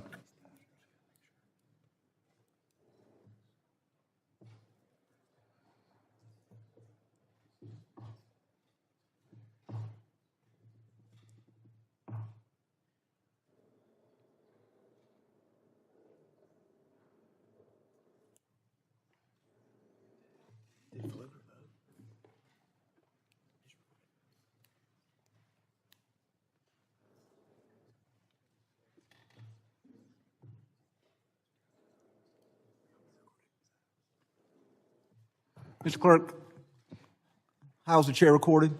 The chair has not been recorded. Chair votes aye. Chairman Guest votes aye. The clerk will report the totals. On that vote, Mr. Chairman, there were 12 ayes and 11 noes. The motion is not successful. The motion is successful and is agreed to. At this point, I would recognize my friend from the state of Florida, Mr. Jimenez, for his 5 minutes of questioning. Thank you, Mr. Chairman. Ms. Hopper, how many children do you think that DHS basically lost and didn't have track of during the 4 years of the Biden administration that were admitted into the United States? The reports vary, but as of the last number that we were made aware of was over 325,000 children that went unaccounted for. 325,000 children are not accounted for. So my colleagues on the other side don't want to speak about this hearing. They want nothing to do with this hearing, all right? Why? Because of the failure, and one of the greatest failures in American history of the Biden administration, I believe, was in not keeping track of children. And it wasn't like the folks that sit on the other side of this aisle weren't made aware by people sitting on this side of the aisle that it was happening. And, you know, they failed to do anything or speak out against really this atrocity that was happening to the children that were coming through the border. So this hearing is about the enrichment of certain, NGOs and their part in this tragedy. But also one thing that we haven't talked about is really, not only did this administration enrich a lot of these NGOs, and I'm not painting them all the same. I'm Catholic, all right? So, you know, and I'm a really good friend of our Archbishop in Miami, all right? We have dinner and all that. So I know the great work that they do, but I know there's also bad apples in there. But also the billions of dollars that flowed to the Mexican cartels through human trafficking. And all of it, and you heard, this is not the first time you're going to hear me say it, was done on purpose. Because you can't be that stupid. You can't be that dumb. And so the Biden administration lost track of 300,000 people, children, all right? Probably lost track of millions of other people, migrants, in the United States as they were being trafficked all around. Some indentured servants, the children indentured servants, and even worse, in sex trade, all done on purpose. That has to be one of the biggest scandals in American history. And that's why my colleagues on the other side are running for the hills. But you can run, but you can't hide. And you can't justify the inexcusable. And it's not like we didn't tell them. And it wasn't like I wasn't here for 4 years telling them, hey, this is happening, and it's done on purpose. And a lot of my colleagues here were doing the same thing. And they just ran away. And now they're trying to say, well, I don't want to talk about this. I don't want to talk about what we're talking about today. And so what we're trying to bring to light is we want to make sure this never happens again. And yeah, we need to bring it to light right now because it wasn't going to be brought to light under the Biden administration. All right. And make sure that it never happens again. And I thank God that we have President Trump in office who has controlled the border. And so the cartels aren't getting richer by the minute using human trafficking, and that our children, those children aren't being exploited. And so, again, what can we do to make sure this never happens again, Ms. Hopper? Thank you for your question. I actually had compiled a couple of policy recommendations. Now, there are more than what that I can provide, but first of all, we need to initiate forensic audits of all ORR contracts over $100 million and potentially suspend funding until completed, along with implementing full clawback provisions for unspent funds and mandate independent federal oversight, standardized tracking, and thorough home studies for UAC placements.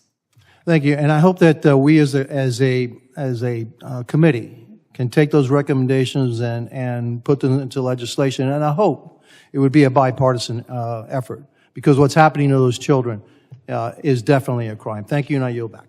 The gentleman yields Point back. of order, Mr. Chairman. Point of order. Point of order. Thank you. I ask unanimous consent to include into the record this Republican press release from this committee saying that Catholic Charities and the U.S. Conference of Catholic Bishops is in fact under investigation. Without objection, it will be admitted. Chair now recognizes the gentleman from the state of Michigan, Dr. Thanadar, for his 5 minutes of questioning. Thank you, Chair, and thank you, Ranking Member. Today I speak as a representative of the American people who desire accountability, transparency, and integrity. My Republican colleagues on this committee continue to discuss fabricated allegations and are intimidating NGOs, a step straight out of the authoritarian playbook. If they want to investigate fraud, waste, and abuse, this committee should instead focus on DHS Inspector General Joseph Kufari's failure to uphold his office's core principles of accountability, transparency, and integrity. The position of Inspector General is a vital one. IGs are tasked with ensuring the agency they oversee remains honest and lawful. During a period when the DHS is riddled with incompetence and abuse of law, the Inspector General is ever so important. However, it is clear that Mr. Kufari is incapable of holding DHS responsible due to his own disregard for accountability. IG Kufari misused $1.4 million in taxpayer dollars by hiring a private law firm to investigate his own employees in retaliation for their criticism of his qualifications. He ultimately had to pay one of those employees $1.7 million settlement. Inspector Generals are supposed to protect whistleblowers from retaliation, not be the source of retaliation. The IG misrepresented himself during his confirmation process by failing to disclose when asked that at the time of his retirement from the Justice Department, he was under investigation by the DOJ's Office of Inspector General for ethics violations. Furthermore, he provided inaccurate and misleading answers with respect to possible misconduct when he was a federal law enforcement officer. We also know that Mr. Kufari routinely deleted text messages from his own government-issued phone, a violation of federal record-keeping laws. Lastly, he continuously obstructed this committee's work by refusing to respond to inquiries and blocking his employees from appearing for transcribed interviews. Investigating all of these controversies, the Council of Inspector General on Integrity and Efficiency, an office then run by a Trump-appointed Inspector General, found that Mr. Kufari had abused his authority and engaged in substantial misconduct, recommending that President Biden fire him. Mr. Kufari's tenure as Inspector General has been marked by fraud, waste, and abuse. He has rendered the very watchdog office meant to protect DHS from abuse and mismanagement untrustworthy and inefficient. For the sake of accountability and for the sake of public trust in government, this committee must demand more from the Inspector General and hold him responsible. Mr. Chair, pursuant to Clause 2K6 of Rule 11, I move that committee subpoena DHS Inspector General Joseph V. Kufari to appear before this committee to provide sworn testimony and to produce all relevant documents regarding his performance as the DHS Inspector General. Mr. Chairman, I move to table. I yield back. Gentleman yields back. There has been a motion from Mr. Jimenez from Florida to table. The gentleman that moves the table, that motion is privileged and is non-debatable. All those in favor of the motion signify by saying aye. Aye. All those opposed signify by saying no. No. The ruling of the chairs is that the ayes prevail. Is there a motion for a recorded vote, Dr. Yes. Tanadar? Yes, it is. A motion for a recorded vote has been made. If we will take a moment to allow the clerk to return to his position.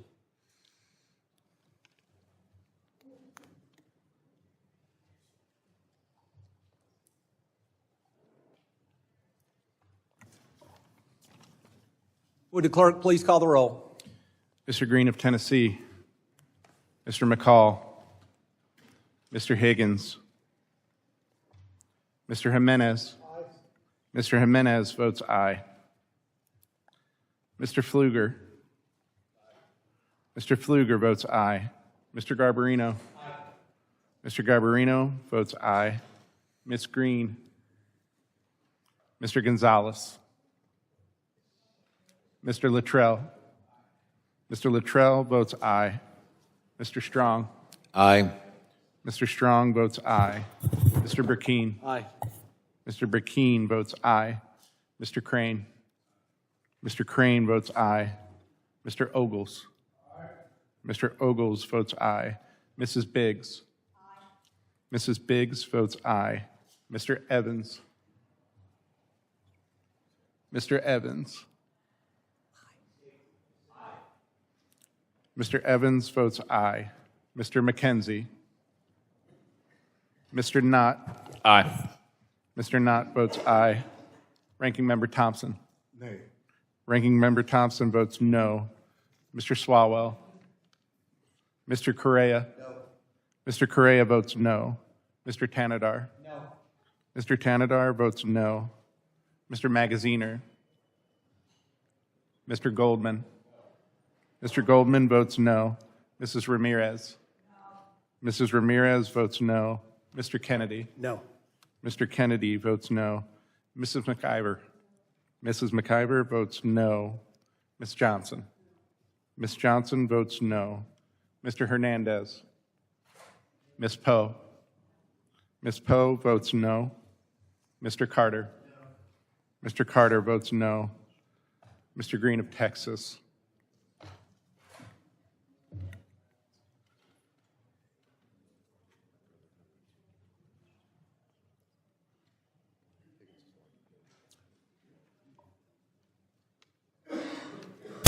How am I recorded?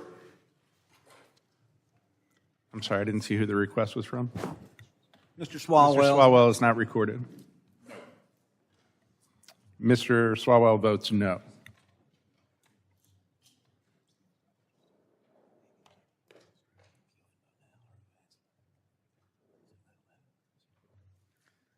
Mr. Clerk, how's the chair recorded? The chair has not been recorded. Chair votes aye. Chairman Guest votes aye. Are there any other members who wish to be recorded? How is Higgins recorded? Mr. Higgins was not recorded. I'm an aye. Mr. Higgins votes aye. Any additional members who wish to be recorded on this vote? The clerk will tally and report the totals. On that vote, Mr. Chairman, there were 13 ayes and 11 noes. The motion is agreed to. At this time, the chair would recognize for 5 minutes of his questioning Mr. Pfluger from the great state of Texas. Yeah, thank you, Mr. Chairman. Never been so disappointed to sit in a partisan hearing. I mean, what a joke. And let me just correct the record for the gentleman from Mississippi talking about the floods in Texas and FEMA not being there. False. Completely false. They were there. I don't think the ranking member was there. I was there. Several people on this committee were there. So the assertion that FEMA was not there, you want to politicize something? Go politicize something else. But that's out of bounds. What a tragedy. And to try to take advantage of that in this space, the Homeland Security space, formed after 9/11, what a tragic statement to make. I mean, of all the things, and we kind of knew the politicization was coming, but for it to happen in this committee, Secretary was there multiple times. FEMA director was engaged everywhere. People on this committee were recovering and searching for bodies. I'm shocked, totally shocked at that statement. You know where else my colleagues on the other side of the aisle were not? They weren't at the border for the last 4 years. I was there. I'd like to seek unanimous consent to submit for the record 2 videos from the Darien Gap from a Codell in 2023, Mr. Chairman. Without objection. These videos show the children that are walking through, and only one Democrat accepted the offer to go to that Codel, to go see firsthand. Only one. The entire subcommittee was invited, and yet only one, and he's no longer a member. Only one. And you know how many hearings we had at the border from 2021 and 2022? 0. You know how many hearings we had on border security from 2021 to 2022? 0. So it's pretty rich to hear the assertions from the gentleman from Mississippi that the FEMA director is not involved in flooding, that DHS is not involved in flooding. Ms. Hopper, in your testimony, you talk about unprecedented trafficking due to lax sponsor vetting. And you also talk about alarming conditions and falsified records. I'm going to give you 2 minutes to describe the lack of sponsor vetting that led to the abuse of children at a level that is completely unprecedented. And be specific. Thank you for your time.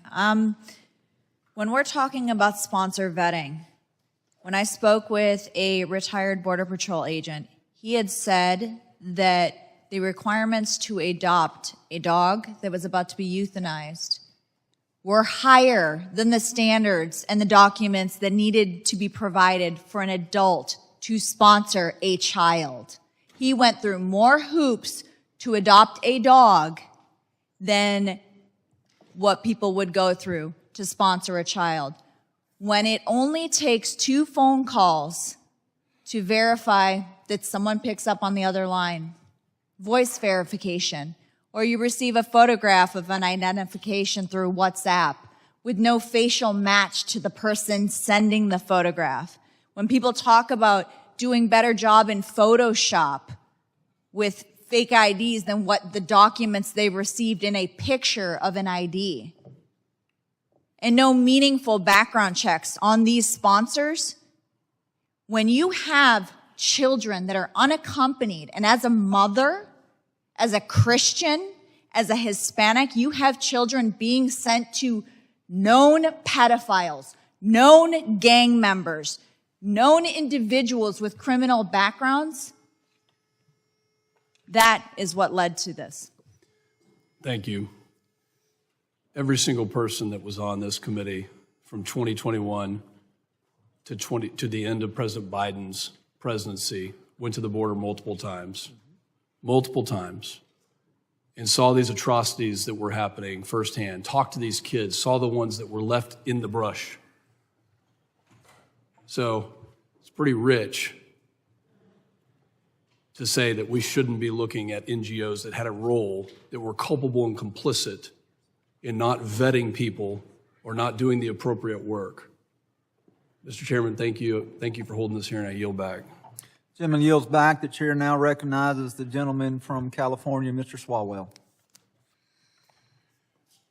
Nobody asked for the cruel deportations that we're seeing right now. We were promised that violent criminals, the worst in our community, would be removed. I'm good with that. I don't want violent criminals who are undocumented in our community. I'll help with that. Put out a list of 1,000 people. Most Americans are up for getting those folks out of our community. We were promised the worst would be removed.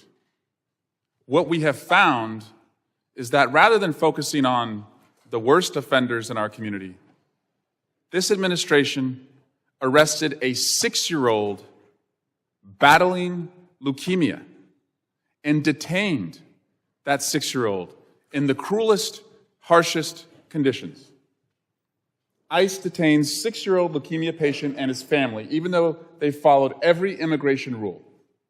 In detention, the children cried every night, according to the family's attorney. The woman's 6-year-old son also experienced bruising and bone pain, both symptoms of leukemia, and missed an appointment related to his cancer treatment. His sister barely ate. Don't give me this Christian nonsense that I've heard from some of these witnesses. I'm a Christian. I'm a father. I'm from a law enforcement family. I was a prosecutor. This is not who we are. This is not what any American signed up for.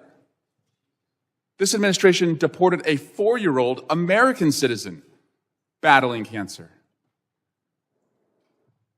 They arrested a U.S. Marshal. They're not up for this job. They're just up for the cruelty, for owning the libs. They're not serious about protecting our communities from the worst. And these ICE agents running around our communities like masked bank robbers, terrorizing women, they're going to get themselves hurt, and I hope that doesn't happen. And we're already seeing women are being targeted by people who are impersonating ICE agents. I hope every state that is able to, and every community that is able to, unmasks ICE with their policies. If you're standing on the law, you can show your face. The FBI, they're probably doing a search and seizure right now at some dangerous criminal's home. They're not masked. They loudly, on their blue jackets, have that yellow insignia that says FBI. No other law enforcement agency in America runs around our communities masked. It's time that we unmask ICE.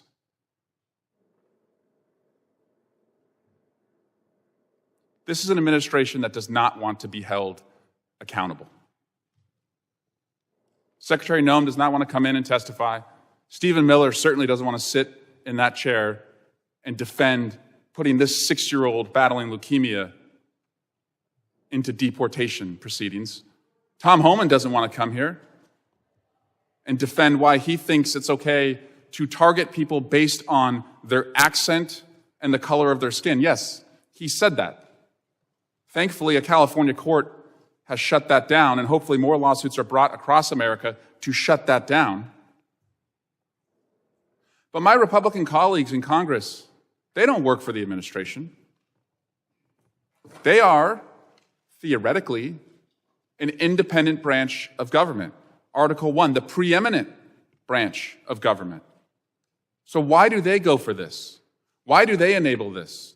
Why aren't they outraged that this 6-year-old boy was in a condition where children are crying every night and experiencing bone pain as he fights cancer? This issue is pretty simple. Go after the worst and protect the most vulnerable, the ones who are contributing to our community. So if our Republican colleagues are not up for holding the administration accountable, then Democrats will. So, Mr. Chairman, pursuant to Clause 2K6 of Rule 11, I move that the committee subpoena White House Deputy Chief of Staff for Policy and Homeland Security Advisor Stephen Miller.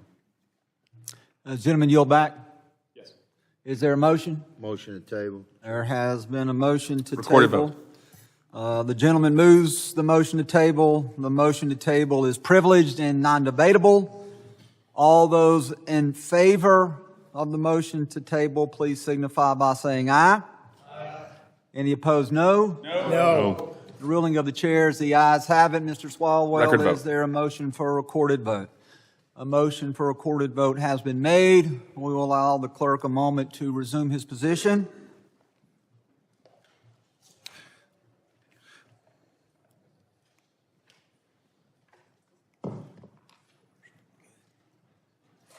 The clerk will call the roll. Mr. Green of Tennessee. Mr. McCall. Mr. Higgins. Aye. Mr. Higgins votes aye. Mr. Jimenez. Aye. Mr. Jimenez votes aye. Mr. Pfluger. Aye. Mr. Pfluger votes aye. Mr. Garbarino. Aye. Mr. Garbarino votes aye. Ms. Green. Mr. Gonzalez. Mr. Luttrell. Mr. Luttrell votes aye. Mr. Strong. Aye. Mr. Strong votes aye. Mr. Burkeen. Aye. Mr. Burkeen votes aye. Mr. Crane. Mr. Crane votes aye. Mr. Ogles. Mr. Ogles votes aye. Mrs. Biggs. Mrs. Biggs votes aye. Mr. Evans. Mr. Evans votes aye. Mr. McKenzie. Mr. McKenzie votes aye. Mr. Knott. Aye. Mr. Knott votes aye. Ranking Member Thompson. Ranking Member Thompson votes no. Mr. Swalwell. Mr. Swalwell votes no. Mr. Correa. Mr. Correa votes no. Mr. Tanadar. Mr. Tanadar votes no. Mr. Magaziner. Mr. Magaziner votes no. Mr. Goldman. Mrs. Ramirez. Mrs. Ramirez votes no. Mr. Kennedy. No. Mr. Kennedy votes no. Mrs. McIver. Mrs. McIver votes no. Ms. Johnson. Ms. Johnson votes no. Mr. Hernandez. Ms. Poe. Mr. Carter. Mr. Carter votes no. Mr. Green of Texas. Mr. Green of Texas votes no.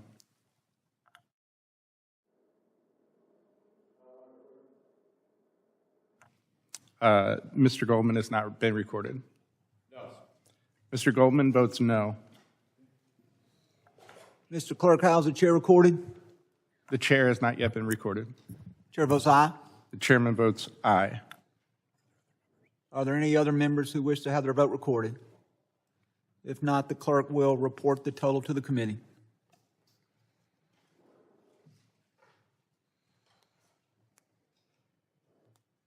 Mr. Chairman, on that vote, there were 14 ayes and 12 noes. The motion is passed. At this time, the chair would recognize the gentleman from the great state of New York, Mr.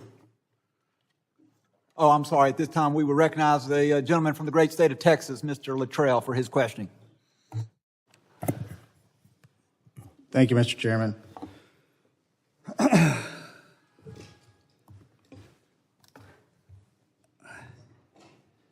I'm going to point out Mr. Swalwell's point about that young man, and I don't know the information on it, that he was detained. We have to do a better job, here on this committee as far as oversight goes. There's multiple problems that I see. We should do our absolute best in the department to not make mistakes. The number of 325,000 missing children is a problem. We shouldn't have that problem. My question is to Mr. Howell and Ms. Harper, when those babies came across the border and were touched by Homeland Security and then passed on to an NGO, I would think that the NGO should have responsibility of knowing where those children went, correct? They should. Are we aware of whether or not the NGOs have records of who took those children into custody? Because I would think that we should have the NGOs also in front of us answering those questions so we can find those children. They should. Do they? That would be a great question for the NGOs. Mr. Howell? Congressman, in litigation, we have sued the department for record sets kept by the NGOs that the department has access to. Those record sets do not have a lot of information. That is by design. It is why the government offloads this responsibility to nonprofits so they don't have to answer your tough questions and have custody of this derogatory information. So to clarify your statement, NGOs are not to be held accountable for data aggregation on children that they move from through their organization into custody of someone else? They absolutely should be held accountable. I know they should be, but are you saying that they are or are not? Are not. And that is in the language that has been created for NGOs to get government grants? Correct. There are obligations on the recipient of grants to keep statistics, information, et cetera, and all sorts of other legal obligations that are upon them. To add to that, they have a contractual accountability. But aside from contractual accountability, it ends there. What you got?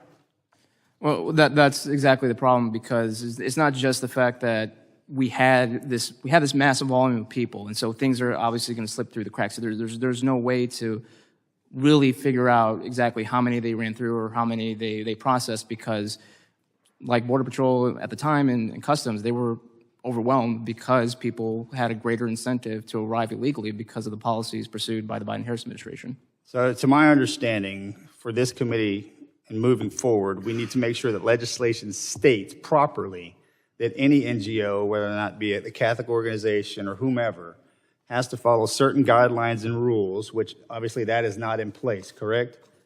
And in order for us to maintain accountability for any and all who come through our border, child, whomever, into the United States of America, we need to know exactly where they are at all times, correct? It should be tied in the contract along with the grant money that it is outlined who is responsible for the data collection and management, whether it's HHS or the NGOs. And if the NGOs are responsible, it needs to outline the requirements and the expectations of how to maintain. So DHS needs to provide those standards to any NGO. Those NGOs need to have those standards passed on to anybody that's receiving a child. If they're accepting the grant dollars. Correct. So that's our next step. I would say that's pretty simple, right? I would say the simpler solution is to stop funding the invasion of the United States. We can impose these standards. Okay, I got you, buddy. I'm trying to go granular on this. I agree with you wholeheartedly, but I'm trying to fix a problem that exists. We can bitch about it all day long, which we're just going to beat each other up and we're not going to go anywhere. I'm really trying to fix this problem, okay? Mm-hmm. So we have to move legislatively in order to solve that problem.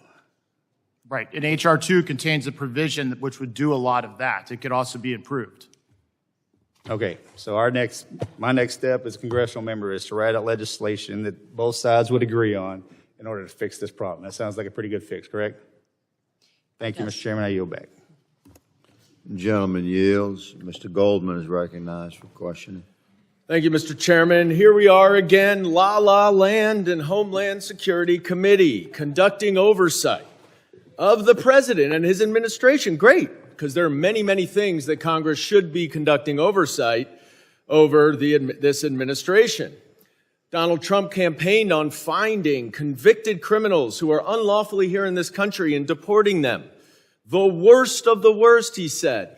Instead, he and his unidentified masked secret ICE agents are snatching and arresting immigrants from court proceedings, nonviolent, non-criminal immigrants pursuing legal pathways to immigrate to this country, and then illegally detaining them in horrific conditions, and even possibly deporting them despite the fact that they are here legally. You would think the committee, with jurisdiction over the Department of Homeland Security, would want to conduct oversight over the department's refusal to allow members of Congress to observe the conditions of DHS detention facilities. In fact, there is a specific statute that authorizes both Republicans and Democrats to conduct oversight over facilities that house or detain immigrants. But no, the department refuses. So we're here in the Homeland Security Committee, and I'm sure the Republican majority does not like it when this administration undermines its own authority, its own statutory authority, to conduct oversight. But no, instead of all of that, we are here talking yet again about Joe Biden. Newsflash, Joe Biden is not the president. He hasn't been the president for 7 months. So if we are going to conduct oversight here, why are we doing it about the Biden administration when this administration is literally detaining lawful permanent residents and even some U.S. citizens? And it gets worse. It's not just those masked ICE agents. There are many FBI agents who are being called away from their duties to investigate terrorism, violent gangs, child trafficking, and other crimes in order to help ICE arrest and detain immigrants with legal asylum claims, nonviolent. That makes our homeland less safe, not more safe. So we should hear from FBI Director Kash Patel about how many of his criminal investigators are being taken away from their criminal investigatory jobs, keeping Americans safe in order to help round up non-criminal immigrants trying to immigrate the right way. Some of these detainees are being held in Bureau of Prisons detention centers that are unfit for convicted criminals to stay in. We should hear from Pam Bondi about how much of the department's resources are being used to detain these nonviolent, non-criminal immigration detainees. And while they're here, we can ask them about a very pressing question. What's going on with the Epstein files? Donald Trump promised to release them. Pam Bondi said she had the files on her desk and that she was going to release them in the name of transparency. Kash Patel has spent years railing against the FBI to release the files. Many of my Republican colleagues were banging on the table to release the Epstein files. But now, all of a sudden, after a months-long review, Bondi and Patel say nothing to see here, no evidence that any American would want to see about accomplices, co-conspirators, or other people involved. Yesterday, the Republicans voted against releasing the files. So what's changed?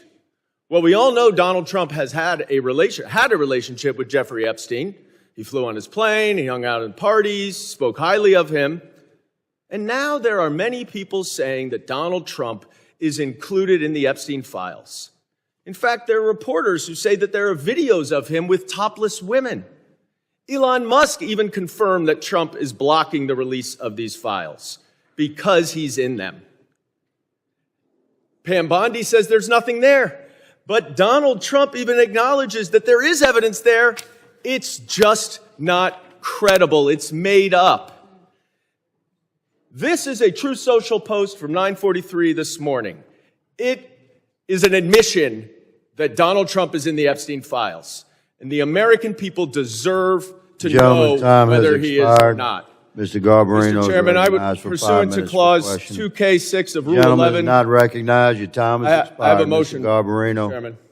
Recognized for questioning. Mr. Chairman, I have a motion. Thank you, Mr. Chairman. Gentleman has a motion. Pursuant to Clause 2K6 of Rule 11, I move that the committee subpoena Pam Bondi, Attorney General of the United States, and Kash Patel, the Director of the Federal Bureau of Investigation. Mr. Chairman, motion to table. Gentleman has a motion. Motion to table. Motion to table is privileged and non-debatable. We shall ask all those in favor of the motion to table, say aye. Aye. Aye. All those opposed? No. In the opinion of the chair, the ayes have it, and the motion to table is agreed to. Could I have a recorded vote, please? Recorded vote is requested. The clerk shall call the roll.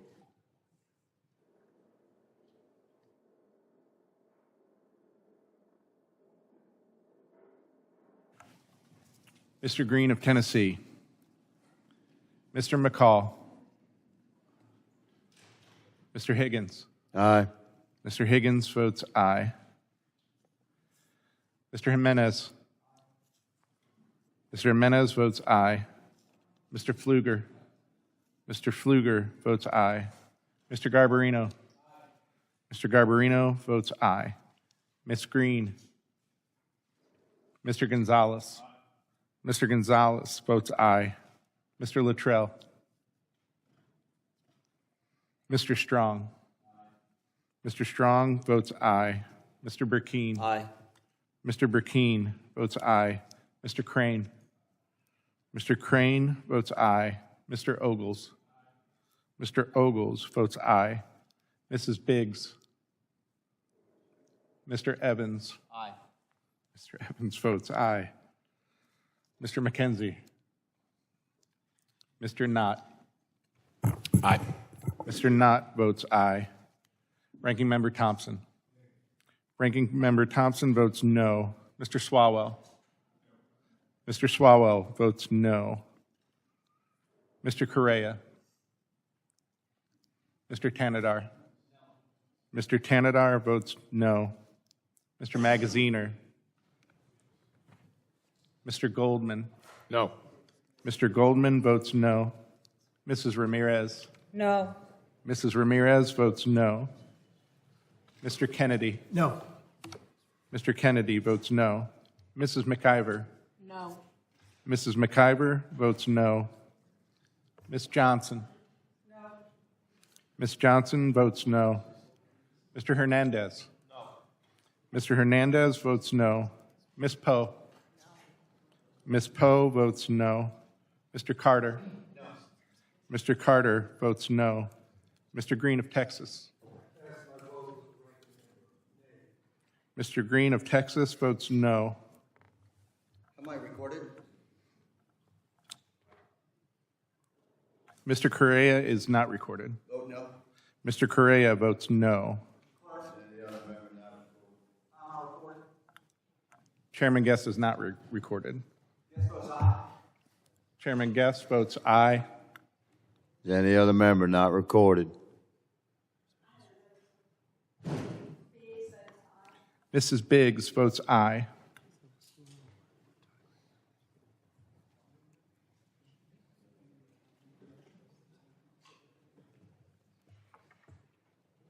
As a gentleman.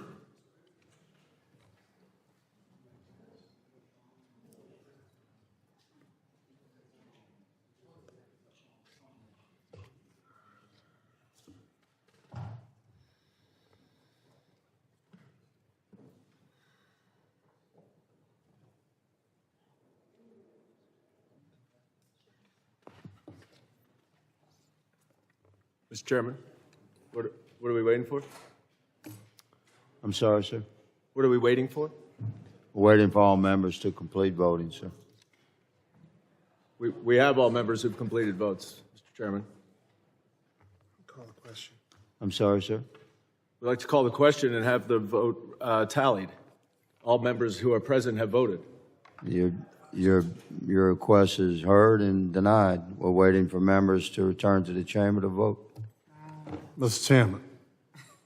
Yes, Mr. Ranking Member. We went through this once, but that's not in the rule. It's kind of you to have that opinion, Mr. Ranking Member, but I'm the chairman, and we're going to wait till members return for the vote. You guys are pushing a button on these procedural votes. It's not on the agenda. It was not discussed prior to this hearing, and we're going to give all members on both sides ample time to return to the chamber and cast their vote. It's the end of that debate. Mr. Chairman, for the record, Perhaps it's not. The committee didn't even give notice of this hearing. So what are you talking about engaging? I'm quite certain that the committee is within the parameters of the rules of the House and the committee. Mr. Ranking Member, you've been on the committee longer than most of us have been. That's why I'm trying to explain an adult. the rules to you. So I'm pretty sure you know the rules. We're following the rules. Which rule are you following, Mr. Chairman? You're the attorney, sir. You can look up the rules. I can tell you that I have high confidence that this committee, the staff of this committee, is following every rule, and the parameters shall be continued. We will wait for members to return to the chambers. This happens all the time. This is not new. This happens in every committee. When procedural votes are called, members have excused themselves after their questioning to handle our business. They have to return to the chamber. We'll allow that for the Democrats. We'll allow it for the Republicans. That's fair. Mr. Chairman, we've never asked to wait on a vote. Well, We've did never anyone tell you to ask, Mr. Ranking Member? Because it is not the generally rules of the how committee. you roll. It's not the rules of the committee. Okay, well, you're welcome to have that opinion, but I state again that the committee is operating within the parameters of the rules of the House and the committee. I have the gavel. Parliamentary inquiry, Mr. Chairman. I have the gavel, and I have the right to keep the vote open until members have returned from across campus to cast an important vote. Mr. Chairman. This is not new. It's historically accurate and traditional in Congress. That's not true, Mr. Chairman. It's never done in this committee, and other committees have specific rules that allow for the chairman to do this. This committee does not have that rule. We are simply asking if you are doing this pursuant to the rules of the House or the committee, that you simply point us to the rule that allows you to do this, because if you are now ruling as chairman without the authority of the rules, we have a whole different issue. Mr. Chairman, point of order. Point of order, the This gentleman. committee existed Mr. before the Garber. gentleman from New York was a member of Congress. I was in the minority back here in 2021, and some of my colleagues did. And the ranking member, who was chairman at that time, repeatedly held votes open when they were not for members to return here to vote. Not because they were for one way or another, but for members to get back on procedural motions. I've experienced it when I was in the member minority. Members were allowed ample time to return from unscheduled votes in this committee. Thank you. The gentleman yields, and the gentleman is correct. Gentleman from New York. Is the ranking member asking to be recognized? Mr. Garber, that's not true. When did that happen? The ranking member is not recognized. Does Ms. McIver wish to be recognized? No, I'm still talking. You haven't been recognized. You recognized me. Would you like? I did not. You did. You want me to recognize you now? You recognize now. Obviously, I was talking to you already, Mr. Garbarino, because I had been recognized. Yeah. But that's not true. That is actually not true what you said. That is, I don't recall the date, but I recall it happening. I recall votes being held open. So because whether there were other votes or other committees, there was procedural motions. There were also markups where votes were held open or sometimes delayed. Reclaim my time.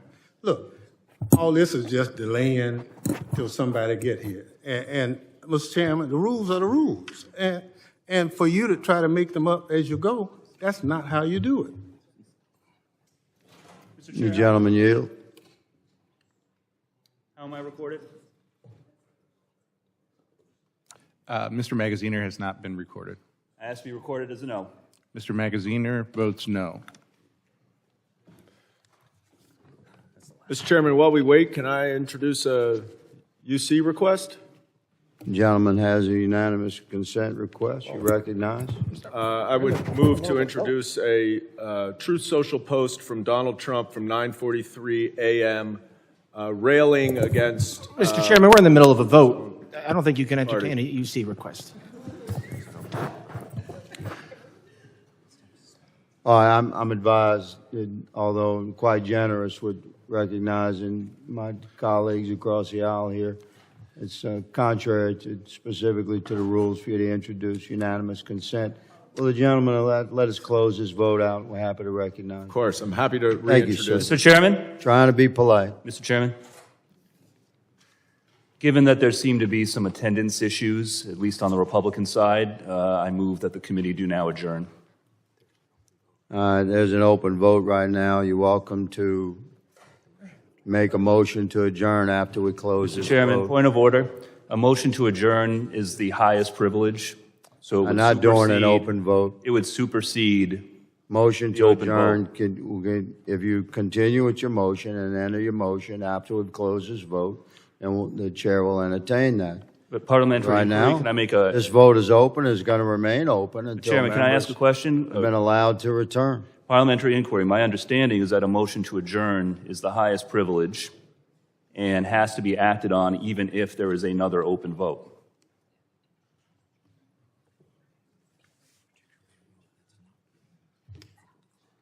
Particularly a vote that's not being Agreed. properly closed. With concurrence, which is reflective of my understanding, I respect Mr. Magaziner's position, and it is privileged, but cannot be entertained during an open vote. And this is an open vote. So if you would like to enter a motion to adjourn, good sir, we will certainly entertain that once we've closed this vote. Mr. Chairman, The madam is recognized. request a tally. Gentleman is recognized. Request a tally of the vote as it stands at the moment. Yeah, the chair will request a tally at conclusion of the vote when we close the vote.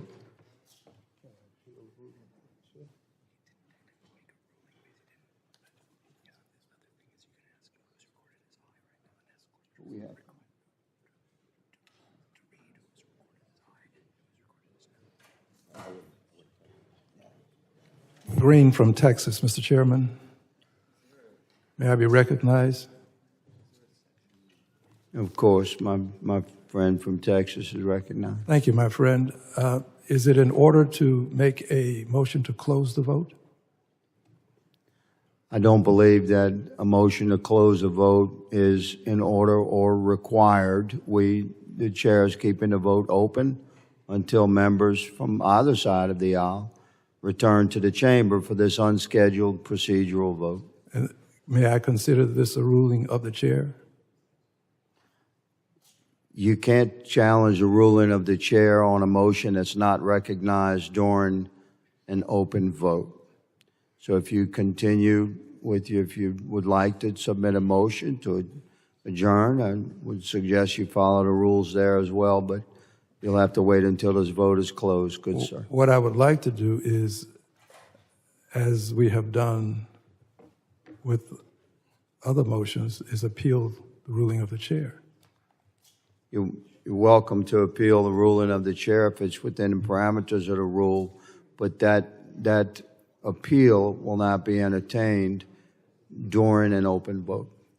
Mr. Chairman, you have made a decision by keeping the vote open.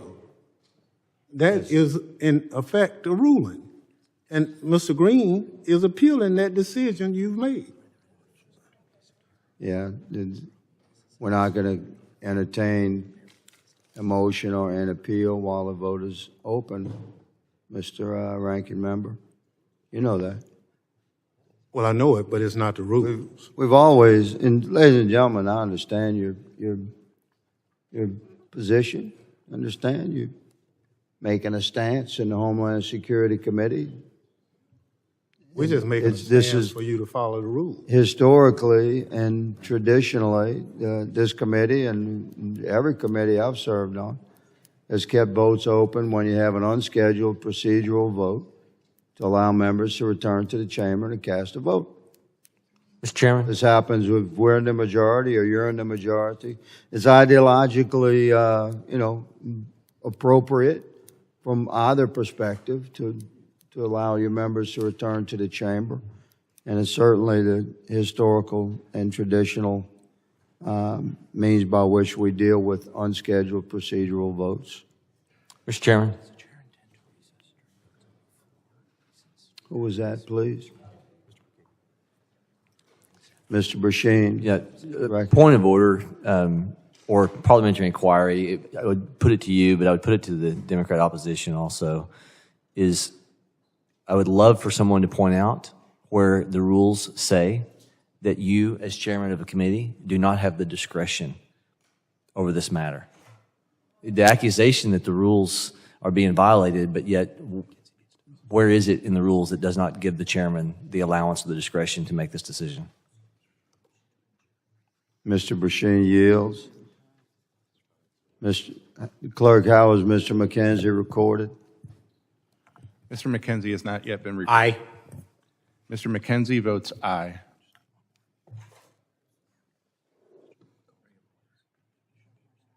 Wait on one more.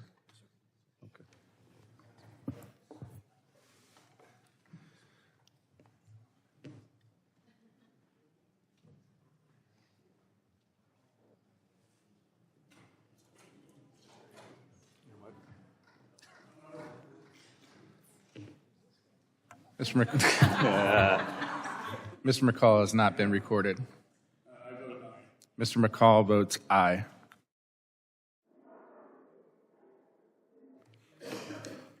Clerk will record a tally. Mr. Chairman, on that vote, there were 15 ayes and 14 noes. The motion to table has succeeded, and the chair recognizes Mr. Magaziner for questioning. You have a motion, I'm sorry. Mr. Magaziner, you have a motion? No, I'll proceed with The my... gentleman withdraws his intention. Mr. Garbarino? Thank you, Mr. Chairman. Thank you for the witnesses for being here. I'm sorry that you're experiencing this today. It's not normal how the committee works.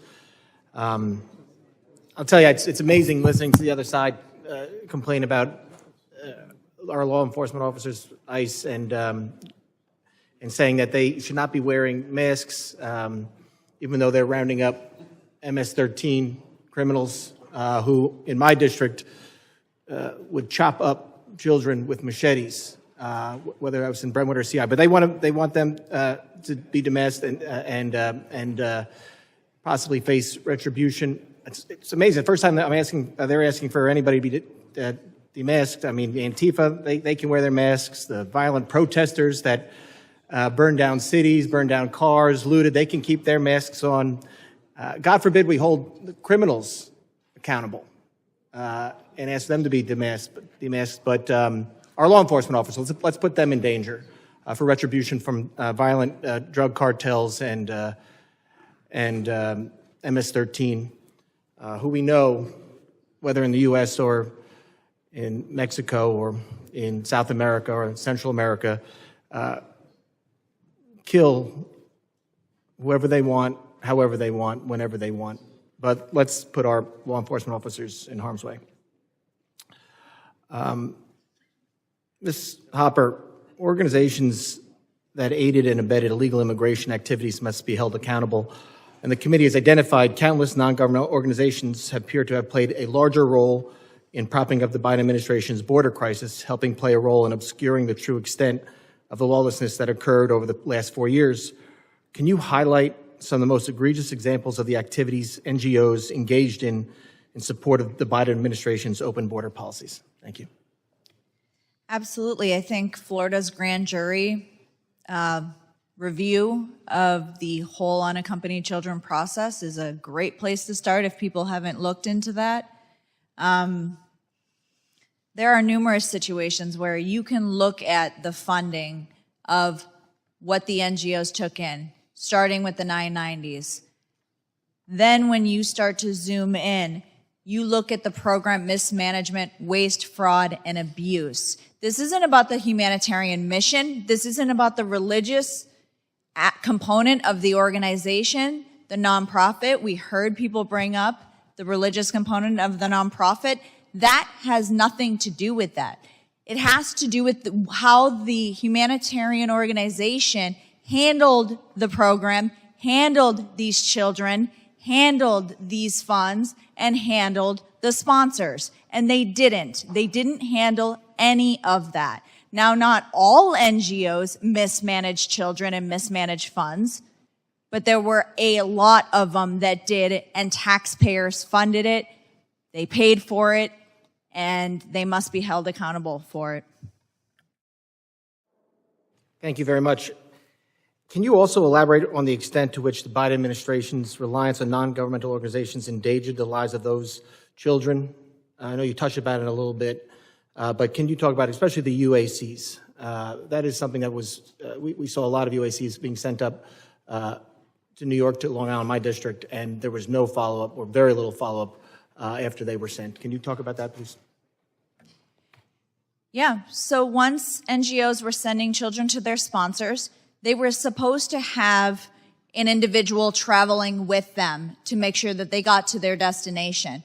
We were actually on a flight with numerous UACs that were unaccompanied, couldn't speak the language, and airlines struggled to communicate with them. They were traveling alone. When we spoke with the flight attendants, they outlined numerous situations where children showed up at incorrect locations. CPS would have to be called because the sponsor either didn't show up, they were at the wrong location, they couldn't communicate with these unaccompanied children, and they were not supposed to be traveling alone. Once they got to that state, there wasn't a follow-up. There were 2 phone calls, and there was very little follow-up or coordination with state-level agencies to share that information for meaningful welfare checks. Thank you very much for your answer. And Mr. Chairman, pursuant to Clause 2K6 of House Rule 11, I have a motion requesting the committee subpoena former Department of Homeland Security Secretary Mayorkas. He refused to testify here in his own impeachment trial, and we believe the Americans should hear from him on his unlawful policies, especially the ones that we're addressing here today. So That's my motion, Mr. Chairman. Thank you. Motion made by Mr. Garbarino. Point of order? I'm sorry. I'll defer to the.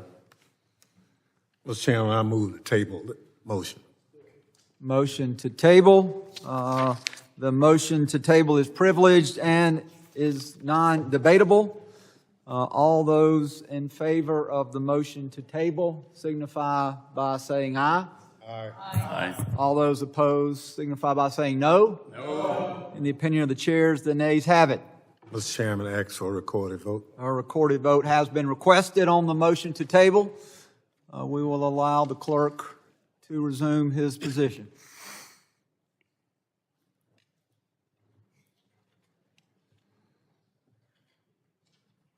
Mr. Clerk, if you will please call the roll. Point of order. Point of order, Mr. Chairman. I would like this committee to wait for other members to return from both sides of the aisle for the vote. Ms. Kennedy, thank you for your input, but Mr. Clerk, if you would please call the roll.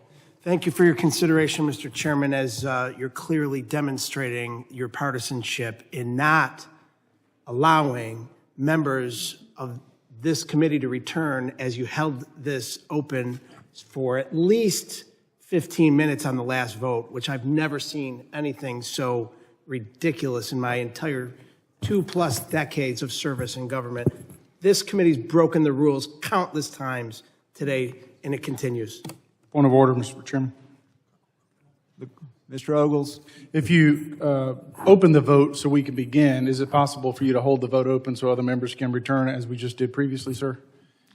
Mr. Clerk, if you will call the roll, members will have the opportunity to return as the vote is being called and as votes are being recorded. So please call the roll. I believe we also have votes that are occurring now on the House floor, so if you will call the roll on this matter.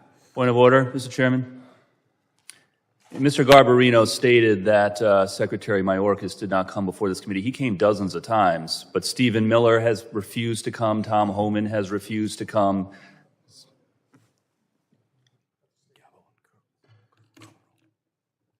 Mr. Clerk, votes have been called in the chamber. If you will please call the roll on this matter. Mr. Green of Tennessee. Mr. McCall. McCall votes no. Mr. McCall votes no. Mr. Higgins. No. Mr. Higgins votes no. Mr. Jimenez. No. Mr. Jimenez votes no. Mr. Pfluger. No. Mr. Pfluger votes no. Mr. Garbarino. Mr. Garbarino votes no. Ms. Green. Mr. Gonzalez. Mr. Gonzalez votes no. Mr. Luttrell. No. Mr. Luttrell votes no. Mr. Strong. No. Mr. Strong votes no. Mr. Burkeen. No. Mr. Burkeen votes no. Mr. Crane. Mr. Crane votes no. Mr. Ogles. Mr. Ogles votes no. Mrs. Biggs. Mrs. Biggs votes no. Mr. Evans. Mr. Evans votes no. Mr. McKenzie. No. Mr. McKenzie votes no. Mr. Knott. No. Mr. Knott votes no. Ranking Member Thompson. Aye. Ranking Member Thompson votes aye. Mr. Swalwell. Mr. Correa. Aye. Mr. Correa votes aye. Mr. Tanadar. Yes. Mr. Tanadar votes aye. Mr. Magaziner. Aye. Mr. Magaziner votes aye. Mr. Goldman. Mrs. Ramirez. Mrs. Ramirez votes aye. Mr. Kennedy. Aye. Mr. Kennedy votes aye. Mrs. McIver. Aye. Mrs. McIver votes aye. Ms. Johnson. Ms. Johnson votes aye. Mr. Hernandez. Mr. Hernandez votes aye. Ms. Poe. Ms. Poe votes aye. Mr. Carter. Mr. Green of Texas. Mr. Green of Texas votes aye. Any other members wish to record their vote? Mr. Clerk, how am I recorded? The chairman has not been recorded. Please record me as a no. Mr. Goldman has entered the chamber. Mr. Goldman, would you like to be recorded? I would, aye. Mr. Goldman votes aye. Any other additional members who wish to be recorded? Mr. Clerk, if you will please report the tally.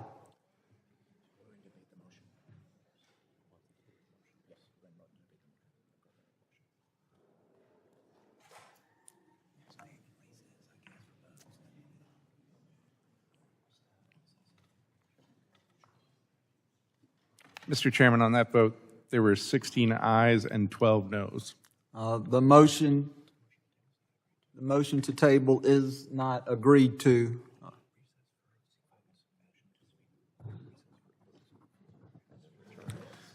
Yep.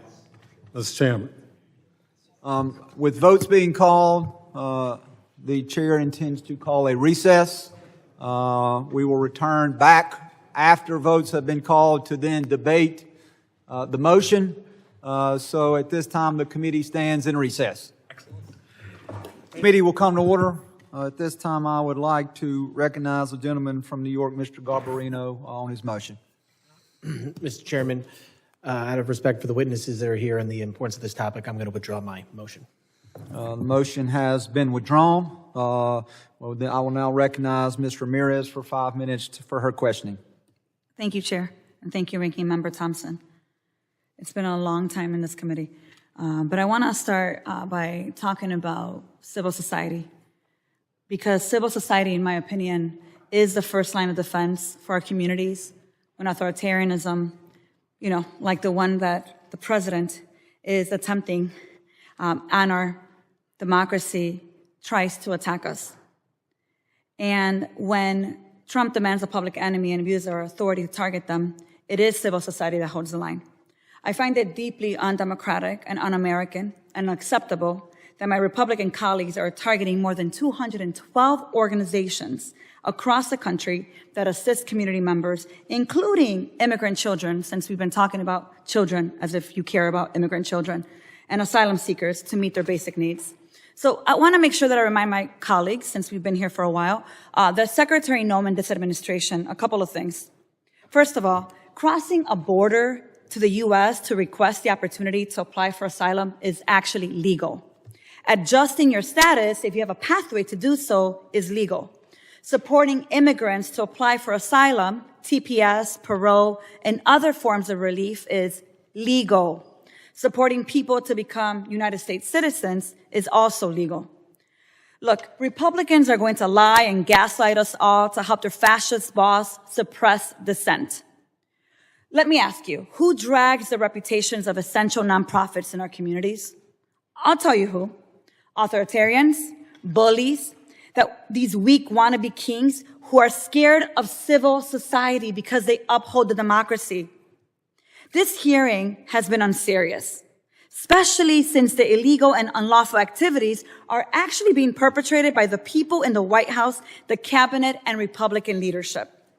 Tom Homan said during an interview that ICE officers and Border Patrol agents don't need any probable cause to walk up to someone, question them, and detain them based on their physical appearance, occupation, or location. So he basically said that if someone looks like me and a couple of colleagues here, they can walk up and question us. That is racial profiling, which is illegal. At the same time, Holman consistently complains about the communities, like the one I represent from Chicago, for knowing their rights, because if they know their rights, it's harder for him to violate them. Tom Homan's disregard for our rights is unconstitutional. And since Mr. Homan, aka the border czar, has the audacity to repeatedly brag about his legal immigration enforcement practices and disrespect due process, I demand he come before us to respond to the multitude of questions we have for him in person. But not just him. Governor Ron DeSantis of Florida is complicit in the construction of the alligator Alcatraz and the violations of human rights being perpetrated there. Florida's replica of one of our most notorious prisons is a clear illustration of the brutality of the Trump administration. They unlawfully robbed funds from cities supporting asylum seekers to build a CCOT-like detention center in one of the most dangerous places in the United States. Yet, DeSantis has the audacity to repeatedly brag about the inhumane conditions at Alligator Alcatraz and celebrate the violence being perpetrated with American tax dollars. Governor DeSantis must testify before this committee and provide answers to our questions about the atrocities being committed in his state. And he should also bring Secretary Marco Rubio. Because the truth is, we shouldn't be sending people to foreign countries when they may face torture and death with no chance for due process or appeal, particularly when they have not had their day in court and have not been subject to an extradition request. It is a gross violation of our shared humanity and our ideals as a nation to use money that's been appropriated to support refugees to disappear them to offshore prisons in countries they do not know and have no connection to. Yet Trump, Noem, and Rubio have repeatedly been caught red-handed, blatantly breaking the law, entering into backdoor agreements with foreign countries to deport people without due process.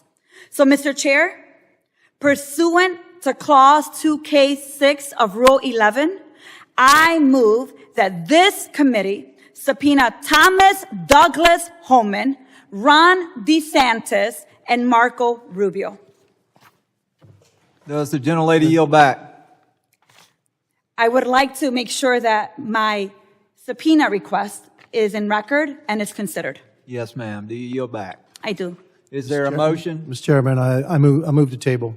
Motion to table has been offered. The gentleman that moves the motion to table, this is, as we well know now, a privileged and non-debatable motion. All those in favor of tabling the motion, please signify by saying aye. Aye. Any opposed, no? No. In the opinion of the chairs, the ayes have it. Is there a motion? I'd like a recorded vote. There has been a motion for a recorded vote. Mr. Clerk, thank you for your yeoman's work today. Mr. Clerk, if you will please call the roll. Mr. Green of Tennessee. Mr. McCall. Mr. Higgins. Mr. Higgins votes aye.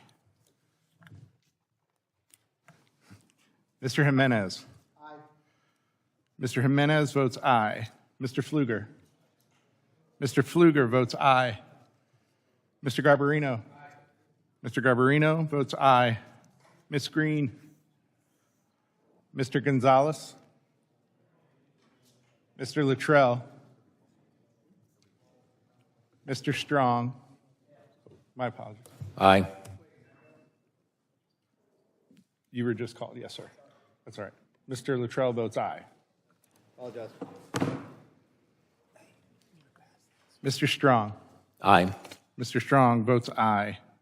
Mr. Burkeen. Aye. Mr. Burkeen votes aye. Mr. Crane. Mr. Crane votes aye. Mr. Ogles. Mr. Ogles votes aye. Mrs. Biggs. Mr. Evans. Mr. Evans votes aye. Mr. McKenzie. Mr. McKenzie votes aye. Mr. Knott. Ranking Member Thompson. Nay. Ranking Member Thompson votes no. Mr. Swalwell. Mr. Correa. No. Mr. Correa votes no. Mr. Tanadar. No. Mr. Tanadar votes no. Mr. Magaziner. No. Mr. Magaziner votes no. Mr. Goldman. Mrs. Ramirez. Mrs. Ramirez votes no. Mr. Kennedy. No. Mr. Kennedy votes no. Mrs. McIver. Ms. Johnson. Mr. Hernandez. Ms. Poe. Mr. Carter. Mr. Carter votes no. Mr. Green of Texas. Mr. Green of Texas votes no. Are there any members who wish to record their vote?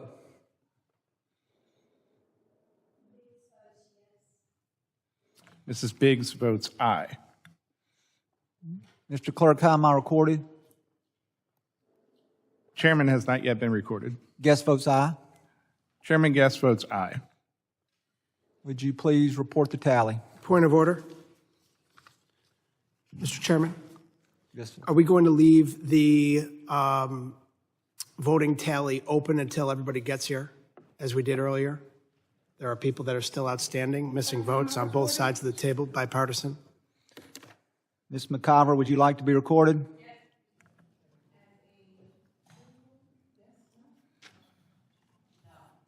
Ms. McIver votes no.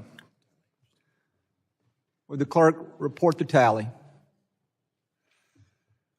Mr. Chairman, are we going to leave the Would the vote clerk tally? report the Chairman, on tally? that- You're not recognized, Mr. On Kennedy. that vote, there were 13 ayes and 9 noes. The opinion of the chair, based upon the recorded vote, the motion prevails, and this motion is in fact tabled. At this point, I would recognize Mr. Strong for 5 minutes. Thank you, Chairman Guest. To our witnesses, I want to apologize to each of you. I know that y'all have walked into a spit-wad fight here, and I thank each of you for being here before us today. The American people deserve details, accountability, and especially when it comes to their taxpayer dollars, they deserve answers. You think about it, in recent years, far too much federal funding has gone to NGOs with little oversight, questionable practices, and in some cases, connections that raise serious red flags. In 2021, ICE awarded an $86 million no-bid contract to Endeavors for hotel stays for illegal immigrants. Mr. Howell, could you broadly talk about the risk to border security and accountability when the federal government outsources key functions to non-government organizations? Absolutely. So there's a clear break in the paper trail and accountability. Once the money leaves DHS, there's little in the way of reporting requirements as to how it's spent, how it's maintained, where the illegals go, and all sorts of other standards that relate to condition. For example, in these nonprofit facilities, not much in the way of licensing requirements or living standards are there. Yet you have all this attention on ICE facilities for quite the opposite reasons. And so it's a vastly different ecosystem. In his testimony, Mr. Rosa noted that certain non-government organizations were present during the recent unrest in Los Angeles, and many have played a role in obstructing federal operations. Mr. Howell, has your team identified any instances where federally funded non-government organizations appear to be aligned with political advocacy groups or campaigns in ways that could raise concerns about conflicts of interest or inappropriate influence? Absolutely. I think the most recent, former Secretary of Homeland Security, Alejandro Mayorkas, who was impeached, coming from Hebrew Immigrant Aid Society, is an example of how this whole system works and the very cozy relationship between the nonprofits and governmental actors. As it relates to the violence we see in the streets, the foot soldiers and organizers, I would say, are 1 degree removed away from those receiving government funds, the giant organizations like Catholic Charities and others who do a lot more in terms of public advocacy. It's a very complex ecosystem, all pushing in the same direction. Turning to Ms. Hopper, DHS OIG previously found that nearly 60% of certain emergency food and shelter programs reimburses lacked adequate receipts, didn't turn in receipts. Does this suggest a pattern of gross financial mismanagement or potential fraud among NGOs receiving DHS grants? It absolutely does. When you're unable to provide receipts, and we have firsthand accounts of facilities serving rice and beans and charging the U.S. government a steak and lobster diet, that's a problem. Ms. Hopper, in your view, how did the federal government's emphasis on rapid placement over thorough screening create opportunities for traffickers to exploit the unaccompanied alien children program? They absolutely did. We interviewed incarcerated cartel members that knew when this administration took over that they were not going to have access to the same pipelines and taxpayer dollars that they had access to before. They know that when unaccompanied children came in, they would provide the name, number, and address of the sponsor, cartel controlled, so that the child could be put to work to pay off the debt that they owed their smuggler or trafficker. Ms. Hopper, beyond the serious risk of exploitation and trafficking, there are growing concerns that some unaccompanied alien children may be vulnerable to recruitment by violent gangs like MS-13 or Tren de Agra. Is that something that has come up in your investigations and research? It absolutely has. With the open borders, we had numerous transnational criminal organizations criminal networks, bad actors come into this country, and with them, they are looking for recruits. And so when you have young teenagers looking for, they have food instability, housing instability, and they have a debt to pay off, they are going to pay that off by working with cartel members. Thank you. To close out my time, one issue that has been raised by state, local law enforcement is the lack of communication by NGOs as they facilitate the movement and settlement of these aliens in local communities. Keeping law enforcement out of the loop creates public safety concerns and likewise does a disservice to the settlement of migrants. For any of our witnesses, can you speak to why these NGOs were encouraged not to work with local law enforcement and some of the downstream implications of these poor policies? It's because that would have gotten in the way of moving as many illegal aliens around the country as humanly possible, which was completely the opposite of the goal of the Biden administration and the NGOs. That's why they don't cooperate. They didn't cooperate because they didn't have to cooperate. Contractually, they weren't required to, and so they didn't. I concur with my fellow witnesses. Thank you. Mr. Chairman, I yield back. Gentleman yields back. The chair recognizes Mr. Magaziner for 5 minutes of questioning. Thank you, Chairman. Donald Trump said he would focus on deporting criminals and people with removal orders, but that is not what his administration has been doing. Instead, the Trump administration has been going after innocent, hardworking people who have committed no crimes, including children, including U.S. citizens. Children, grandparents, veterans, students who express unpopular political opinions, and yes, even United States citizens. The latest data from Donald Trump's Department of Homeland Security, their own data, shows that more than 70% of those in ICE detention have no criminal convictions. They are locking people up who have tried immigrating to the United States the legal way, who presented themselves at ports of entry and asked for asylum. People like Andrew Hernandez Romero, a gay makeup artist from Venezuela, who came to the United States seeking asylum. Listen to this. He did not enter the country illegally. He presented himself at a port of entry near San Diego, tried to do it the legal way. And what did the Trump administration do? They put him on a plane to El Salvador, to a prison where he is still today. He has never been convicted of any crimes. He did not even enter the United States illegally.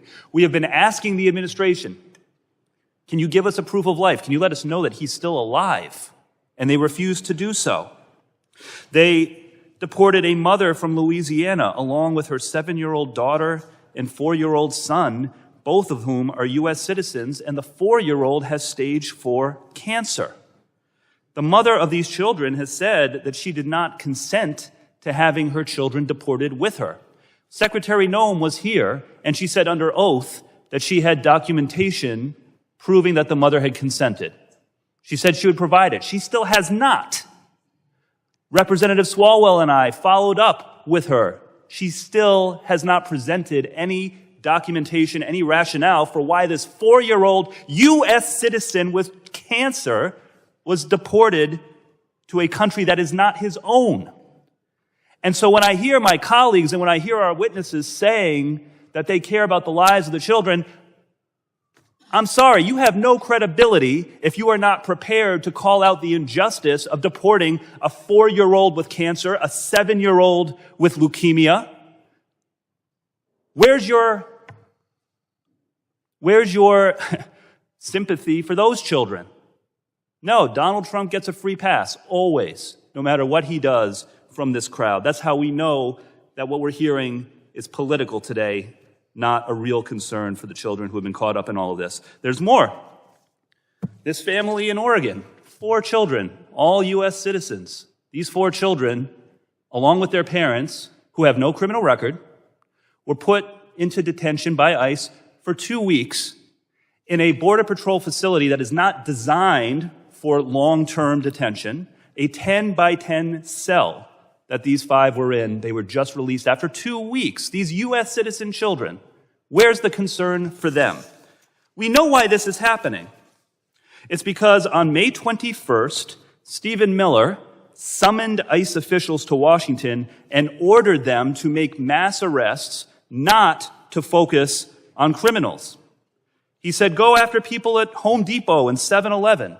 Because again, unlike what President Trump promised that they were going to go after the worst of the worst, Stephen Miller, who apparently is calling the shots, ordered ICE to round up everybody, regardless of whether they are hardened criminals or not. Please, someone tell me, what threat to our country do these children pose? Or their parents who have lived here and worked here for years and committed no crimes in the country? Is this the worst of the worst? Of course not.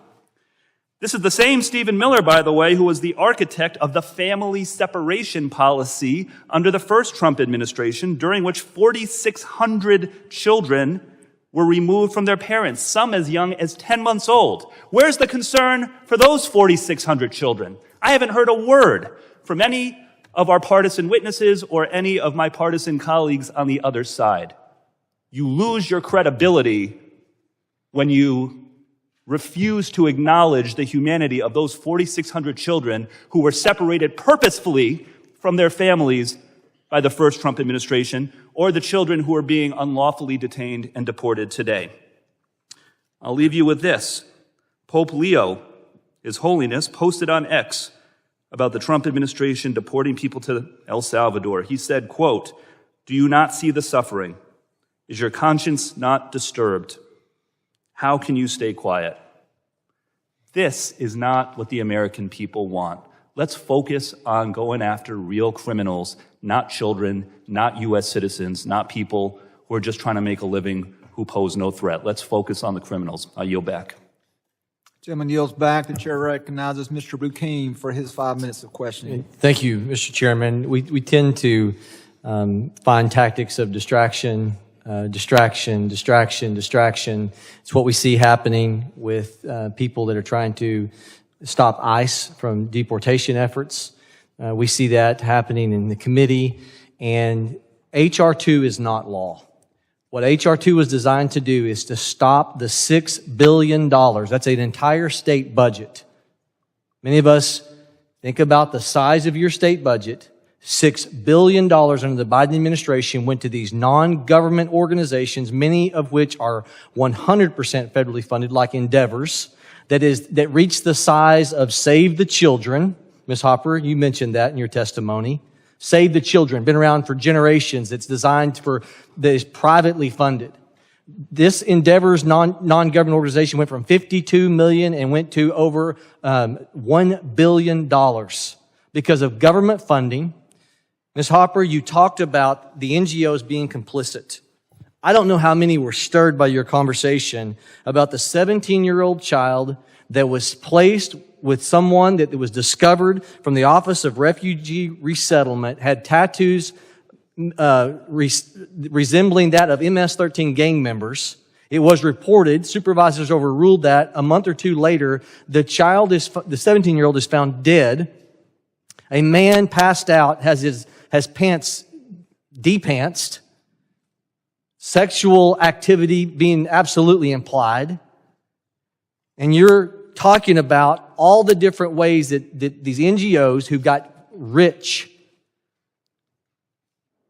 $700,000 CEO figures for the CEO of Endeavors, and that man needs to be held accountable, John Almonds. We're talking about children that were ushered into the interior of the United States. These NGOs profited from it. Cozy relationships with the Democrat administration. Who knows what political payback there is? Who knows how many of those dollars that are still retained? When you're talking $1 billion retained by these organizations, who knows how many of the activities that are trying to stop deportation are still, those dollars are reproducing after themselves? Who knows how many times we will also see in New York City people being taught how to evade ICE, we know as NGOs. This is a lawmaking exercise. We hold these hearings to hold people accountable for the misuse of taxpayer funds. This is evil. And we haven't solved it, and we have to have legislation to stop any future administration from co-opting FEMA dollars and repurposing for these nefarious ends. All right, Mr. Howell, you all did a project where you took these NGOs, these 230 NGOs Some of them out of country helping bring people in. Some of them in country working as an Uber service. You all did a $30,000 data search on cell phones, and you found among these 230 organizations, of which 15 United Nations spends by the U.S. government, funneled through the UN, ended up into some of these NGOs. You all found that you tracking 30,000 cell phones, that the Uber service, these organizations getting rich, went to every congressional district in this committee hearing, not just every congressional district in this hearing, every congressional district in the United States, moving unaccompanied minors, children to these sponsors. Only 4 congressional districts out of 435 congressional districts where these NGOs were not moving people. The gentleman who raped and murdered Laken Riley was among the list, who had 2 trips where he went to New York City, paid for at NGO expense. I'm sorry, taxpayer expense funneled through these non-government organizations. I need to let you talk. You're absolutely right, sir. So for our study back in 2022, in this country, in towns across it, we're seeing flights being dropped off in the middle of the night with no advance notice. Citizens were living in fear. We decided to do a small, very small sample size of that huge mass of the NGO blob. We looked at only 30 locations for a 1-month period, grabbed the cell phone movement in and out of them, 30,000 devices, and from that very small sample size, they went to every single congressional district. I've got 19 seconds left. I want to say this. You also report that in New York, you saw that these funds were being used for shelter programs, providing false residency documents to illegals, showing them how to provide false documents. Other NGO you found in Mexico tied into this, illegal alien camps that had flyers telling people, don't forget to vote for Biden. You had NGOs advising illegals to lie to law enforcement to evade ICE. All a part of the organization's information. We need to spend more time on this because this could still continue in the future, absent legislation prohibiting and cranking the screws down to make sure this is never repeated. I yield. Gentleman yields. The chair recognizes the gentleman from New York, Mr. Kennedy, for 5 minutes. Thank you, Chairman. Earlier, I entered into the record a press release from this Republican-led committee stating that the U.S. Conference of Bishops and Catholic Charities USA are under investigation, directly contradicting what was stated by my Republican colleagues in this committee earlier in our deliberations. I'd like to enter into the record a letter from Pope Francis to the bishops of the United States of America back on February 10th, 2025. Pope Francis sent a letter to the U.S. Conference of Bishops rebuking the Trump administration on its mass deportation policies, which included the deportation of U.S. citizens, mind you. And just a couple of months later, what seems like retribution from the Trump administration and congressional Republicans, now Catholic Charities USA and U.S. Conference of Bishops are being investigated, and funding is being cut to the humanitarian work that they're doing across our country. It's deeply offensive to Catholics across this nation, and it reeks of anti-Catholicism, and it needs to stop. But this is just the tip of the iceberg. You know, as is the case with all of our districts, there are many organizations that do incredible work that help resettle new Americans and refugees. We lose sight of the selfless humanitarian work that these local non-government organizations do when we rope them in with the partisan grievances that we're hearing here today. In my own district, there's hundreds of refugees that have settled in just the last 3 months alone. But in the last year across our country, over 100,000 refugees have come to this great nation who have faced unimaginable hardship based on religion, race, nationality, political opinions, or sexual orientation. And they rely on the housing, case management, nutrition, and job placement services provided by these NGOs. And they're doing their best to make ends meet, to become a part of a new community. And, you know, while that is critical, life-altering support made possible in large part to the federal government investment in these programs and funding streams are being cut by this administration and congressional Republicans.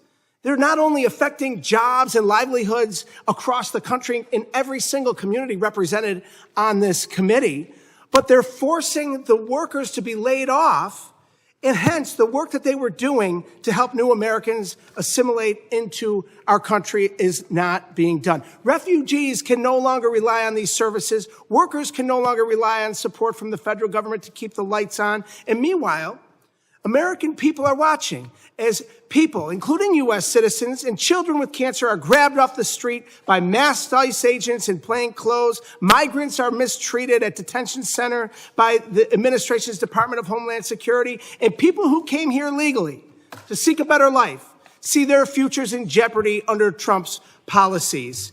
And finally, I want to share my remarks about an incredibly pressing issue that this committee would be better off addressing and is suited to explore. It's already been addressed today, but all of our hearts are broken about what transpired in Texas with the flooding just a week and a half ago. And in Kerr County, Texas, surrounding areas experiencing the unimaginable devastation and loss of life.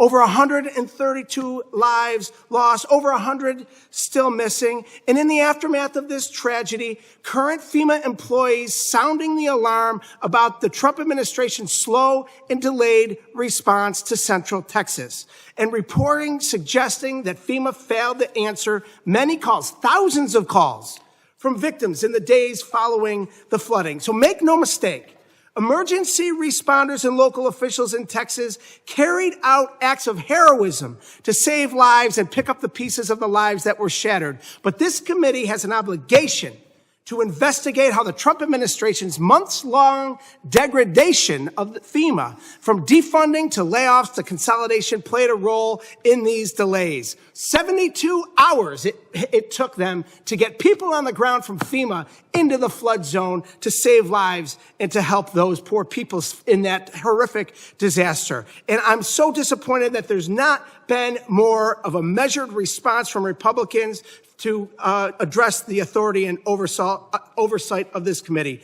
I've sent a letter with Congressman Gabe Amo, the ranking member of the House Subcommittee with Oversight over Emergency Weather Alerts, asking the administration to address these issues. I ask you, Chairman, and my colleagues, it's our responsibility to conduct this oversight in an urgent manner moving forward. Let's address these real threats and not chase political distractions. And on that note, I'd like to also, with unanimous consent, put into the record this op-ed from the former FEMA head, Deanne Criswell. Cuts to federal response programs guarantee future disasters. I yield back. Without objection, the gentleman yields. Without objection, be entered into the record. The gentleman yields back. The chair recognizes the gentleman from Arizona, Mr. Crane, for 5 minutes.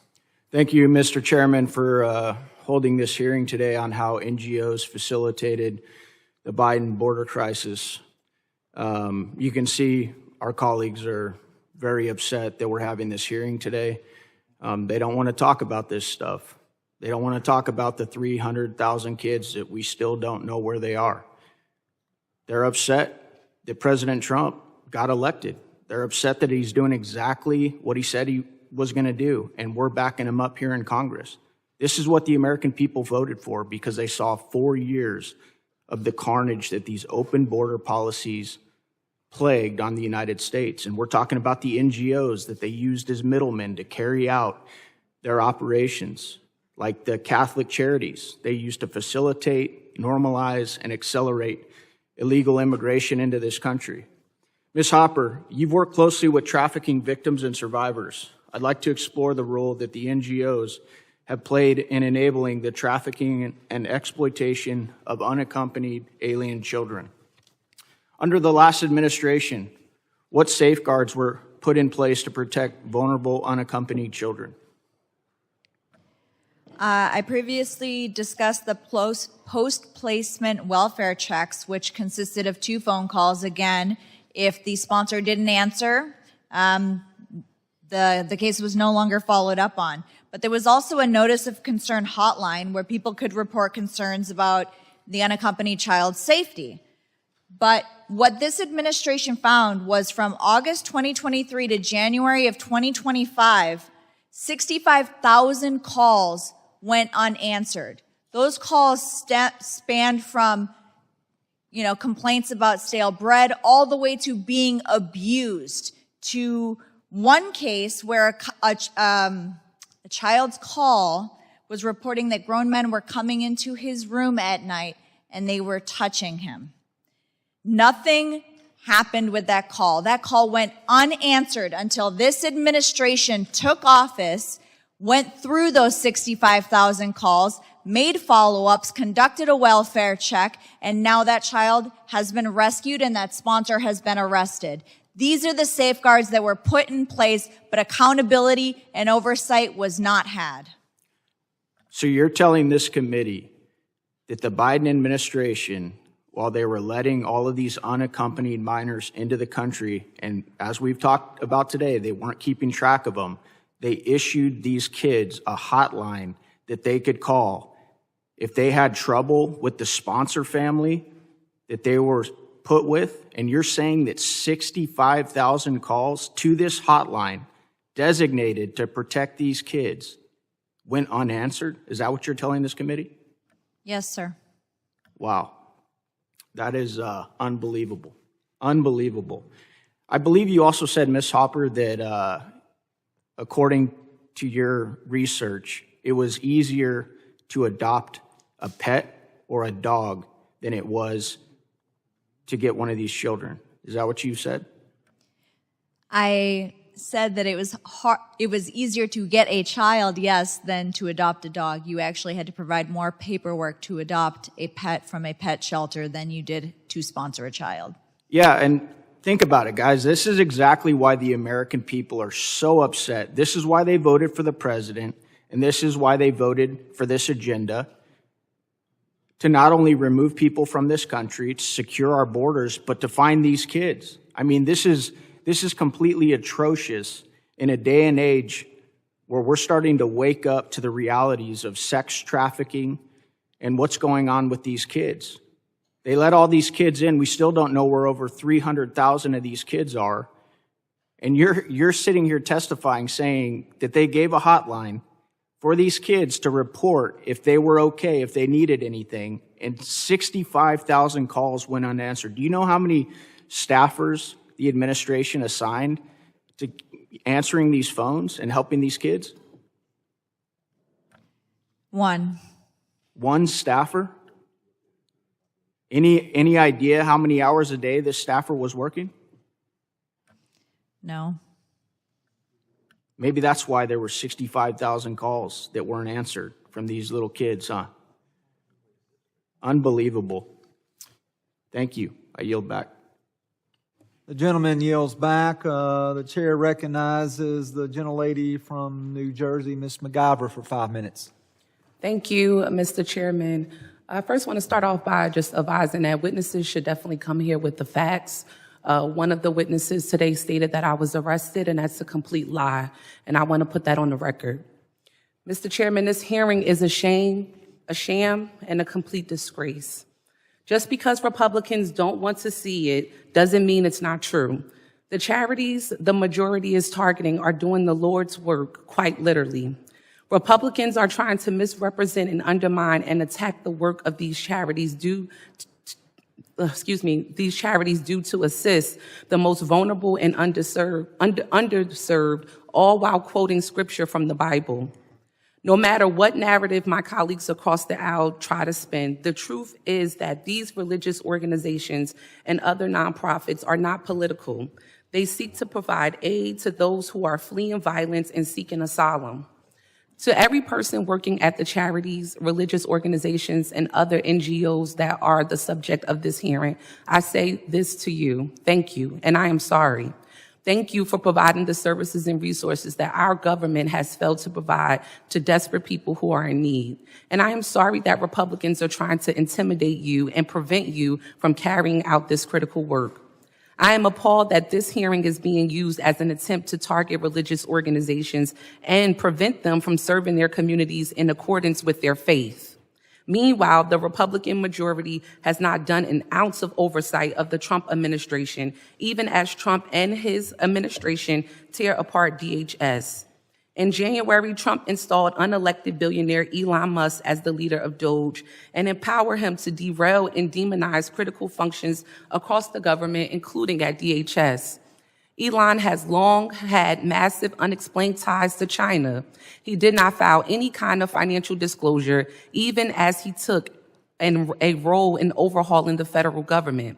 But did the Republican majority demand any information on Musk's conflicts?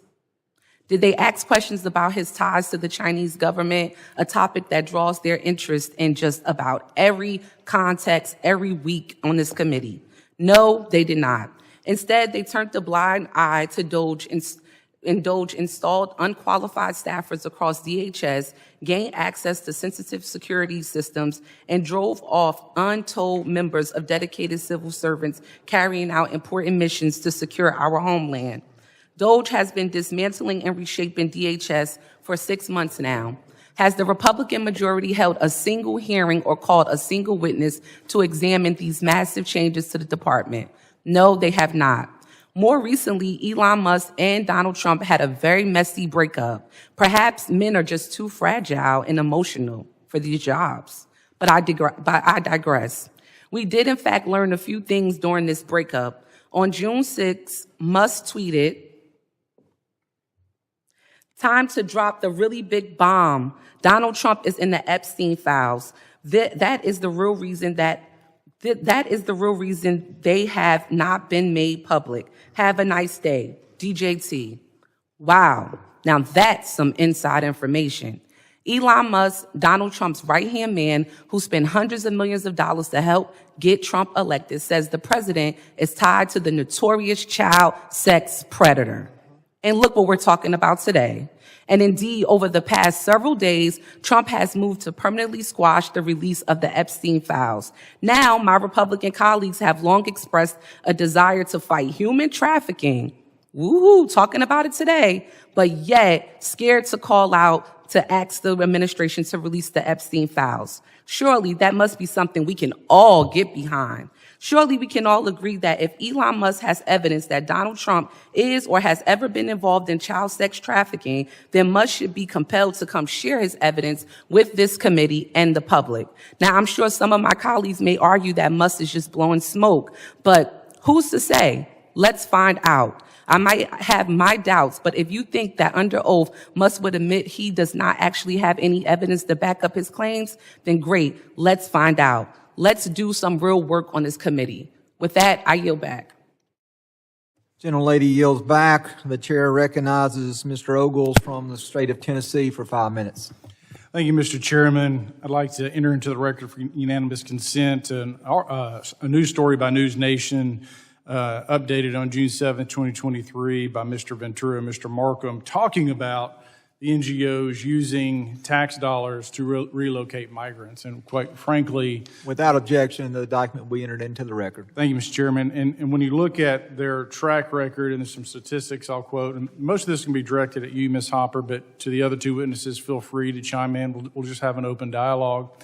Is they were clearly putting profit over the safety of these children.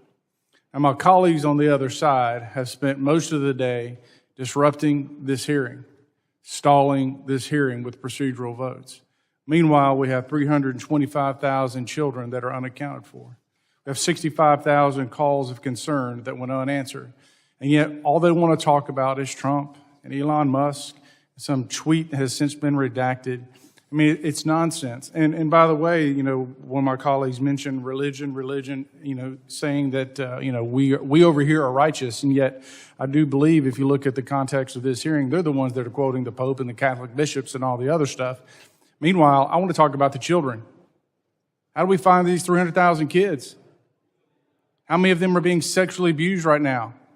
I think in your testimony, 70%, or one of your testimonies, 70% of the records revolving children were falsified. 80% of the women coming into an El Paso shelter were sexually assaulted. Where's the outrage on the other side, folks? That's what this is about. There should be a nonpartisan committee. We're talking about the safety of the homeland. We're talking about 300,000 children that right now could be being raped systematically and trafficked. And they want to talk about the boogeyman.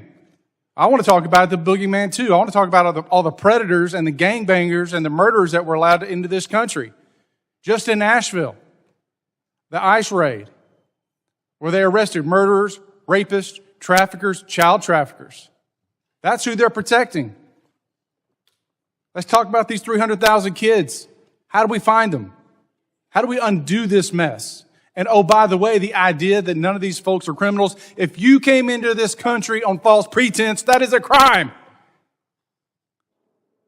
They're not migrants, they're illegal immigrants. And they're breaking our laws, and I've had enough of this crap. Let's talk about the facts around this hearing and these children. Ms. Hopper.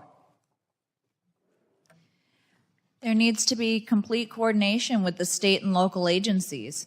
They know that UACs were sent to their specific districts, their counties. There's a database on the ORR website specifically outlining how many UACs were sent to certain counties and cities across all 50 states. And so with the help of the local, state, and federal agencies, that would be a good place to start. But a lot of these state agencies are stonewalling and blocking our efforts because they want to protect illegal aliens over finding unaccompanied children. Mr. Howell. One of the best ways to find these children is to dramatically ramp up worksite enforcement by ICE. A lot of these kids are working in factory farms, weed farms, all across the country. And until ICE begins increasing their activities there, I don't think we will find a lot of these missing kids. Mr. Ross. Congressman, what I'll say, I mean, I'll echo that. They came here because they wanted to work, obviously in horrible conditions. And what I'll say, and what I'll address is that it's false to say that these raids that are happening are not targeting the worst of the worst. I was with Border Patrol in Los Angeles County just recently, and they did an operation at a Home Depot, and they found a convicted pedophile because he's there looking for work, and those are the people that they want to hire to bring them into their homes around their families. It doesn't work that way. So I would concur that worksite operations need to increase, not decrease by any stretch. Mr. Chairman, you know, I thank you for the importance of this hearing, the topic. I thank you to the witnesses. But as we look at the systematic trafficking that we've seen across this country, Ms. Hopper, you're an expert on this. When you look at the distribution networks that the cartels have into our country, a distribution network, by the way, that would rival FedEx or the United Postal Service, and their ability to move product. And for them, product is human trafficking. Product is kids and women. And so with that, I yield back. Gentleman yields back. The chair recognizes the gentleman from Puerto Rico, Mr. Hernandez. Thank you, Mr. Chairman. I would like to just briefly raise my voice in favor of NGOs and the service they provided. As a law student, I worked with NGOs dedicated to immigrants, but not just to make sure that they could normalize their immigration status. I worked with immigrants on behalf of a cause that I think all Republicans support. I worked with immigrants to help them assimilate to United States culture and identity. I helped them study for their U.S. citizenship exams. And I could see their hope, their commitment. I would even say they were more patriotic and committed to this nation than many people who are born and raised here. I worked with NGOs to help victims of domestic violence who fled their home countries with their children, fleeing from terrible life circumstances, and people who found hope and security in this nation, and people that I was proud to see this nation welcome to provide them safety and security and a brighter future. So I really profoundly regret to see this Congress, to see this committee attack NGOs so broadly under a false pretext that this is really to protect the people. We are attacking people. We are attacking institutions that help people. And I want to make sure that history reflects the side that we, the Democratic caucus, this side of the aisle, stand on today. Thank you, and I yield back. Mr. Chairman. I'm sorry, who wishes to be recognized? Crane from Arizona. Ms. Crane. Request to enter into the record from Oversight Project article tracking movement of illegal aliens from NGOs to the U.S. Interior. Without objection, shall be admitted into the record. Thank you. Mr. Thompson. I'd like to enter into the record the statement of Bishop Nicholas DiMaggio of Brooklyn, New York, in which he states, from our Catholic faith perspective, the issue is ultimately about human beings. Without objection, will be entered into the record.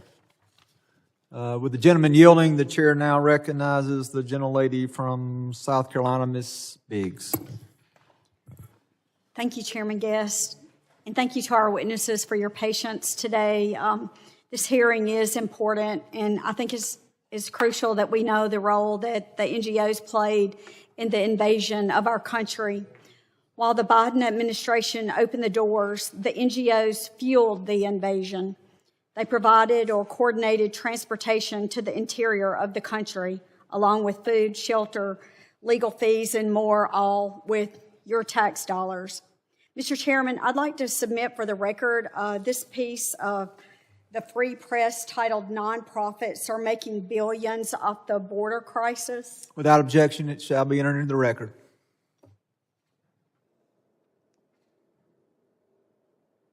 So Global Refuge, one of these Trojan horses, listed $202 million in revenue in 2022, up from $50 million in 2018, which is 86% of that money came directly from the taxpayers.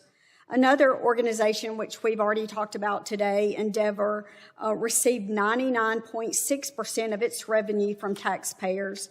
And these groups made profits by forcing us to pay for the invasion of our own country. So my first question, and I would really like to leave it open for any of you to please feel free to comment, but it's kind of simple. How many illegals did these bad actors bring in? And how much of our hard-earned tax dollars did they spend? And did they even attempt to determine if any of the illegals that flooded our homeland were violent criminals? Congresswoman, what I'll say is that it's also not just the unaccompanied minors that were processed through. There wasn't DNA testing being done with family units who were being presented and turning themselves over to Border Patrol. So there were quote-unquote family units that these NGOs also helped and processed. But you ask any border official, any border enforcement, they'll tell you that they rent kids out to act as family units, or they're trafficking these kids as family units. So I know, understandably, we're talking a lot about the unaccompanied minors, and that should definitely have a big focus, but we also can't forget the fake family units that took advantage of the Biden administration not doing DNA testing to ensure that those were actual families. That was a very good question. Thank you so much for that. Between the ports of entry, it's really hard to determine how many bad actors and criminal networks came into the interior of the country during the Biden-Harris administration. I know it's frustrating to hear that we keep mentioning the Biden-Harris administration, but when you have over 300,000 children that went missing under that administration, it is worth asking because they are still missing. With these criminal networks, we worked with other nonprofit in California. Again, we're not against nonprofits. We are against the ones that take taxpayer dollars and mismanage the funds and abuse the funds, to reiterate for the record. But they found numerous cell phones of smugglers. The GOAT initiative works with local law enforcement and turns over cell phones that include data as far as how to obtain a child once you're in the United States, what pathways to take, and even include the nuclear posture of the United States. These are not, your average construction worker. And when you say they have no criminal background, please understand that might be in the United States. You don't know where they came from, their country of origin, what their criminal background was in their country of origin, on top of the fact that when they had their false documents, if their documents said Mickey Mouse, that is what Border Patrol wrote down. So how do we know what their backgrounds truly are from their home countries when we did no meaningful checking of the false documents that they provided to our agencies? Thank you. Congresswoman, to answer the heart of your question, I think it's virtually all of the illegals that were released into the interior. Just like it's virtually impossible for an illegal to get to the southern border without going through cartel custody, it is virtually impossible for the illegals, once they are released, to not reap a direct or indirect benefit from the nonprofit system. That's why this is so detestable. They had built a system on parallel with the cartels. The NGOs and the Biden administration operated as the final chain in the link of this human smuggling, not only of children, but of everyone who came illegally. Thank you very much. It's very disheartening, and I appreciate your insight on this. And with that, I yield back. The gentlelady yields back. The chair recognizes the gentleman from Louisiana, Mr. Carter, for 5 minutes. Thank you, Mr. Chairman. I wholeheartedly support all of my Democratic colleagues' efforts today to demand information and accountability about the cruel and profoundly un-American mass deportation agenda being undertaken by the Donald Trump administration and his allies, as well as this administration's dereliction of duty in federal disaster response amid hurricane season. However, I would like to take a few moments to highlight a critical financial issue affecting families and businesses in Louisiana: flood insurance. Flood risk is not just a coastal issue. It affects all of us. Since 1996, flood events have occurred in all 50 states and 99% of them in the U.S. counties. That means nearly every single American community has experienced the economic, environmental, or emotional toll of flooding. With climate change intensifying the frequency and severity of major storms, the need for accessible, affordable, and transparent flood insurance has never been more urgent. Unfortunately, FEMA's implementation of Risk Rating 2.0, the new methodology for calculating National Flood Insurance Program, NFIP premiums, have created serious affordability problems for our constituents. Let me be clear. Congress did not pass legislation to mandate Risk Rating 2.0, nor did we have any meaningful input in its development. FEMA claims that this overhaul falls under its administrative authority.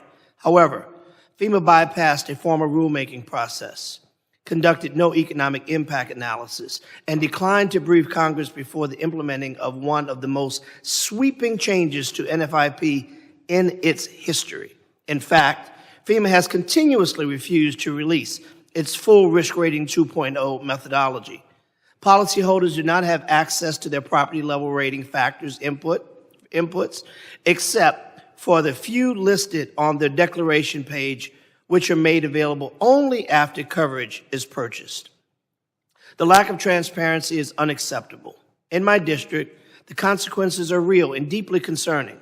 Premiums are rising drastically, and in some cases, unpredictably exasperating our ongoing housing affordability crisis.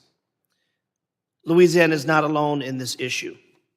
There are over 1.5 million policyholders in Florida and approximately 700,000 in Texas, among others. On average, Risk Rating 2.0 and NFIP policies will cost $1,800, representing a 103.6% increase over legacy rates. There are 17 states with higher average rates than Louisiana. Rates will increase by over 50% in 41 states. Some of the states with the highest average risk rates include Maine at 183% rate increase, West Virginia at 171%, Mississippi at 149%, Florida at 131%, and New York at 85%. Among metropolitan areas, my district in New Orleans has the second highest average insurance coverage, behind only Miami. For working families already struggling to keep up with the mortgage payments, high insurance costs could mean having to choose between flood protection and other essential needs. Many have opted out of NFIP altogether, leaving them and their entire communities vulnerable and uninsured in the face of disaster. Within just 2 years of implementing Risk Rating 2.0, NFIP lost over 215,000 policyholders, and nearly 5% of all policies. States that saw the biggest decline in policyholders were West Virginia, losing nearly 20% of policies, Oklahoma about 18%, and Texas with 15% decline. Not far behind, over 1 in 10 policyholders in Louisiana has opted out. This is not a partisan issue. I have been highly critical of Risk Rating 2.0 throughout the Biden administration, with even former Secretary Mayorkas acknowledge that Risk Rating 2.0 is flawed. Yet during both Biden and Trump administrations, FEMA continued to push forward without correcting course, listening to Congress, or properly engaging the people most affected by these changes. The bottom line is this. We need a flood insurance system that protects, not penalizes, American families. It should be grounded in science, equity, and economic reality, but also accountability and transparency. Congress must have a role in shaping the future of the NFIP, and our constituents deserve to know how decisions impacting their homes and livelihoods are made. Mr. Chair, I'd like to enter into the record this research from the Coalition of Sustainable Flood Insurance, which lays out details on this issue. Without objection. As well as a letter from the entire delegation, Louisiana delegation, bipartisan, Republican, Democrat. My dear friend, Mr. Higgins, who's not sitting here now, also signed off on this letter. Without objection, it will also be admitted. I urge my colleagues to this letter demanding information on how public mitigation projects have impacted Louisiana. To date, we have not gotten any information. I urge my colleagues to support the bipartisan common sense legislative efforts that will bring oversight, affordability, accountability, fairness back to the National Flood Insurance Program, because flood insurance isn't something that we should wait. However, we need to do this now. Mr. Chairman, pursuant to Clause 2K6, Rule 11, I move that the committee subpoena Elizabeth Asher, Assistant Administrator of the Federal Insurance Directorate of FEMA, to provide this committee with the details the agencies has been withholding from Congress.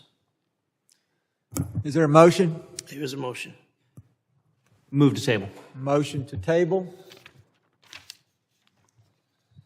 It's in here somewhere. Here we go. The gentleman moves to table. The motion to table is privileged and non-debatable. We will allow a few moments for members to return to the committee room, as the room, let the record reflect, is very vacant at this point. So we will suspend momentarily for that to take place.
Crypto notice.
There has been a motion to table in this matter brought forth by Mr. Evans.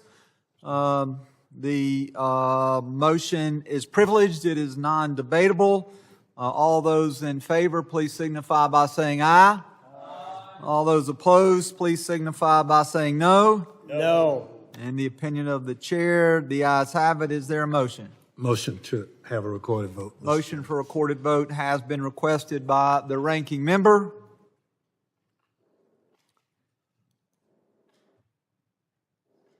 If the clerk would please call the roll. Mr. Green of Tennessee, Mr. McCall, Mr. Higgins, Mr. Jimenez. Aye. Mr. Jimenez votes aye. Mr. Pfluger, Mr. Garbarino. My apologies. Mr. Pfluger, is that aye? Yes, sir. Mr. Garbarino, Ms. Green, Mr. Gonzalez, Mr. Luttrell. Mr. Luttrell votes aye. Mr. Strong. Aye. Mr. Strong votes aye. Mr. Burkeen. Aye. Mr. Burkeen votes aye. Mr. Crane. Aye. Mr. Crane votes aye. Mr. Ogles. Aye. Mr. Ogles votes aye. Mrs. Biggs. Aye. Mrs. Biggs votes aye. Mr. Evans. Aye. Mr. Evans votes aye. Mr. McKenzie. Aye. Mr. McKenzie votes aye. Mr. Knott. Mr. Knott votes aye. Ranking Member Thompson. Nay. Ranking Member Thompson votes no. Mr. Swalwell. No. Mr. Swalwell votes no. Mr. Correa. No. Mr. Correa votes no. Mr. Tanadar. Mr. Magaziner. No. Mr. Magaziner votes no. Mr. Goldman. Mrs. Ramirez. Mr. Kennedy. No. Mr. Kennedy votes no. Mrs. McIver. Ms. Johnson. Mr. Hernandez. Mr. Hernandez votes no. Ms. Poe. Mr. Carter. No. Mr. Carter votes no. Mr. Green of Texas. Mr. Green of Texas votes no. Are there any other members who wish to be recorded? Mr. Clerk, how am I recorded? Chairman has not yet been recorded. Guest votes aye. Chairman Guest votes aye. You will please report the totals. On that vote, Mr. Chairman, there were 12 ayes and 8 noes. In the opinion of the chair, based on the recorded vote, the motion passes and the request has been tabled. Mr. Carter, did you yield back? I was trying to think. Have you yielded the rest of your time, I believe, if I'm not mistaken? All right. At this time, then, the chair would recognize Mr. Evans for 5 minutes for his questioning. Thank you, Mr. Chair. Thank you, of course, to the witnesses for coming. And Mr. Chairman, I'd like to submit for the record this committee's report from last year, in which then CBP chief patrol agents told the committee that, quote, NGOs will facilitate the migrants' travel plans to wherever that's going to be while they wait for their immigration hearing, and, quote, once they're released from our custody, the NGOs then provide them with potentially transportation up to the Phoenix area or other areas of the interior to help them make travel arrangements, things like that. Without objection, the document will be entered into the record. Thank you, Mr. Chairman. And also for the record, a statement by now CBP Commissioner Rodney Scott in this same report, in which he says that cartels and NGOs actually coach would-be border crossers on claiming asylum after being apprehended by the Border Patrol. Without objection, be entered into the record. Thank you, Mr. Chairman. And for everybody that stuck with us through today, I think it's been extremely clear that certain NGOs have benefited significantly from the Biden administration's open border policies, to the point where they actually found migrants before they reached the border to encourage them to illegally enter the United States in return for all of the amnesty and other benefits they could obtain. More benefits, in fact, than many American citizens receive, including free cell phones and upscale hotel stays. Mr. Howell, first question will be to you. Your organization's in-depth study tracked devices given to illegal immigrants by border NGOs and showed, unsurprisingly, that my part of the world, Denver, Colorado, and the surrounding areas, was one of their more popular final destinations. The sanctuary state policies in Colorado and Denver have allowed NGOs and government entities to spend millions of taxpayer dollars to provide services to illegal immigrants and have proliferated crime in our area, making Colorado this year the second most dangerous state in the country. When the Biden admin and Democrats in Colorado reimburse NGOs to provide these services and benefits, how does that incentivize illegal immigration and encourage criminal enterprises to conduct business in the United States and in places like Denver and Colorado? Simply put, if you build it, they will come. It is a completely cost-free for the illegal alien transportation and funding stream with everything they could ever need or want, things beyond what are even applied or given to our poor and needy in the United States. It also takes a lot of pressure off the cartels and makes it much easier for them to sell in the first instance for an illegal to come to the border in the first place. And don't take my word for it. Look how the border is secure now. People aren't even trying to come because they know these benefits aren't available to them even in the event they're able to get in. Thank you. Ms. Hopper, next question will be to you. I was a cop and a soldier for about 22 years combined, and I am Latino. And unfortunately, I know through those experiences and others exactly how bad the crime situation is in Colorado. We're the national headquarters for Tren de Aragua, which I think we all know now, violent Venezuelan prison gang that does a lot of bad things to include human trafficking. You have substantial experience in the dangers that unaccompanied minors face on their journey to the border and then once released into the United States. Currently, the federal government is trying to review sponsors in Colorado. We've heard earlier today, over 300,000 kids that we're trying to track down. Federal government has reached out to Colorado to try to see if these kids that may be in Colorado are in safe environments. However, state laws in Colorado that my governor has signed more than once are preventing the release of this basic information to federal investigators and obstructing the ability to do just basic safety checks.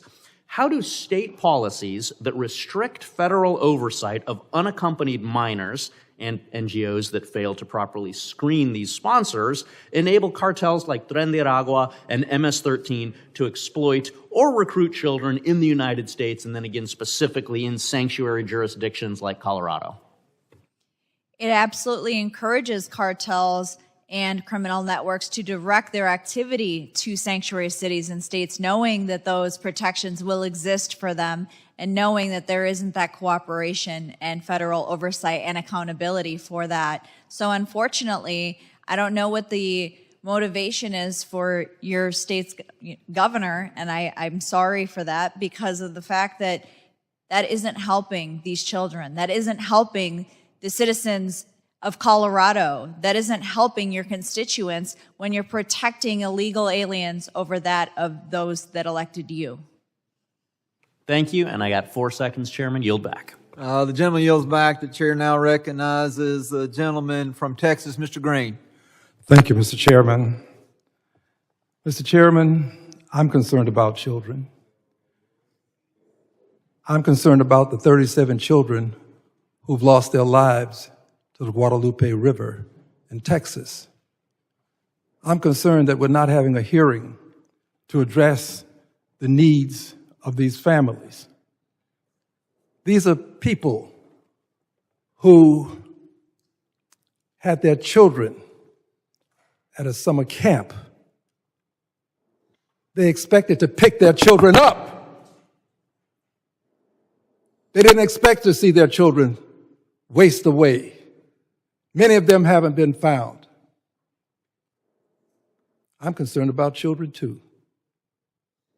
But I'm concerned about all children. I don't segregate children.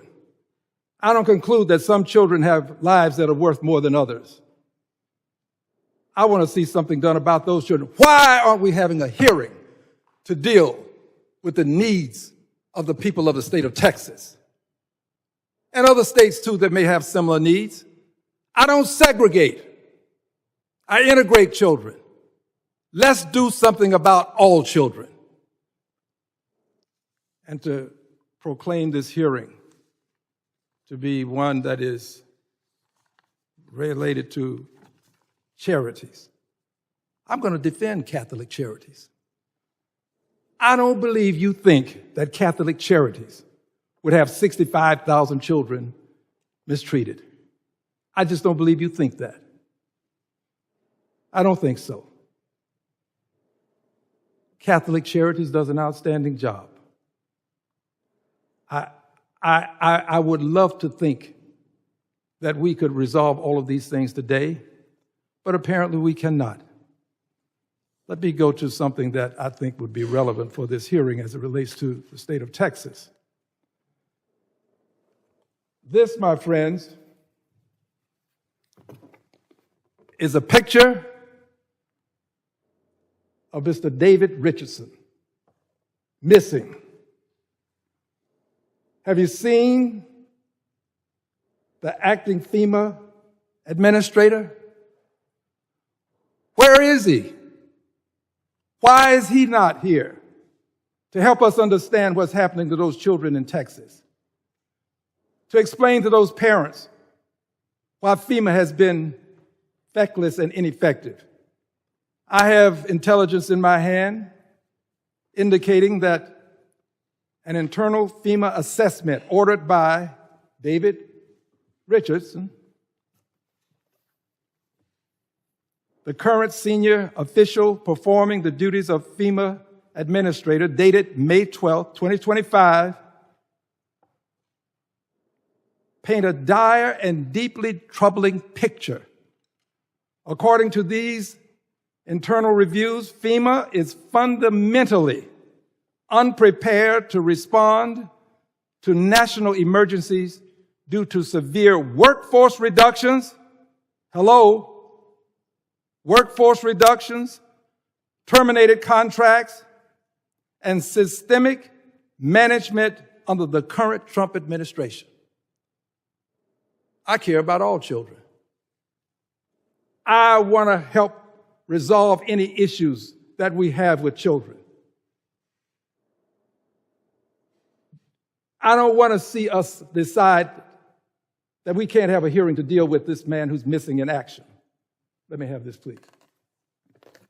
Missing in action. Missing at a time when he ought to be on the ground in the state of Texas. Where is he? Why aren't we subpoenaing him? Why don't we get him here? Well, let's find out if we really are serious about children. Let's find out if we can get him here. Mr. Chairman, given that the Secretary won't appear and can't be subpoenaed because you've already taken that issue up, pursuant to Clause 2K6 of Rule 11, I move that the committee subpoena David Richardson, senior official performing the duties of FEMA administrator. I want to see where you stand. Why can't we have him here? Why can't he come in and talk about? You have these three witnesses here to talk about the other children? Good. Let's get him here. I so move, Mr. Chairman. Mr. Chairman. Gentleman's time has expired. Is there a motion? Move to table. Motion to table. All those in favor of the motion to table, and before we call the motion is non-debatable and is privileged. So all those in favor of the motion to table, please signify by saying aye. Aye. Any opposed, no? No, In the Mr. opinion Chairman. of the chair, the ayes have it. Yes, sir, Mr. Green. Green of Texas would have this committee go on record explaining why. Recorded vote has been requested. Mr. Clerk.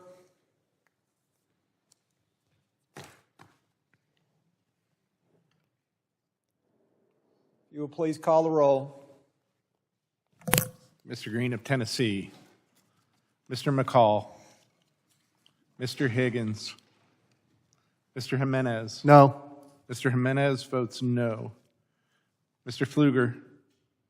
Mr. Garbarino. Ms. Green. Mr. Gonzalez. Mr. Luttrell? Mr. Luttrell votes aye. Mr. Strong? Aye. Mr. Strong votes aye. Mr. Burkeen? Mr. Crane? Mr. Ogles? Mrs. Biggs? Mrs. Biggs votes aye. Mr. Evans? Aye. Mr. Evans votes aye. Mr. McKenzie? Mr. McKenzie votes aye. Mr. Knott? Aye. Mr. Knott votes aye. Ranking Member Thompson? Nay. Ranking Member Thompson votes no. Mr. Swalwell? Mr. Correa? No. Mr. Correa votes no. Mr. Tanadar? No. Mr. Tanadar votes no. Mr. Magaziner? Mr. Goldman? Mrs. Ramirez? Mr. Kennedy? No. Mr. Kennedy votes no. Mrs. McIver? Ms. Johnson? Mr. Hernandez? Ms. Poe? Mr. Carter? Mr. Carter votes no. Mr. Green of Texas? On behalf of the 37 children who've lost their lives, Green votes nay. Mr. Green of Texas votes no. Do any members wish to change their vote? Mr. Chairman, I wish to change my vote to yes. Mr. Jimenez votes aye. Are there any other members who have not yet been recorded that wish to vote? Mr. Crane votes aye. Mr. Clerk, how am I recorded? The chairman has not been recorded. Guest votes aye. Chairman Guest votes aye. If the clerk will please report the total.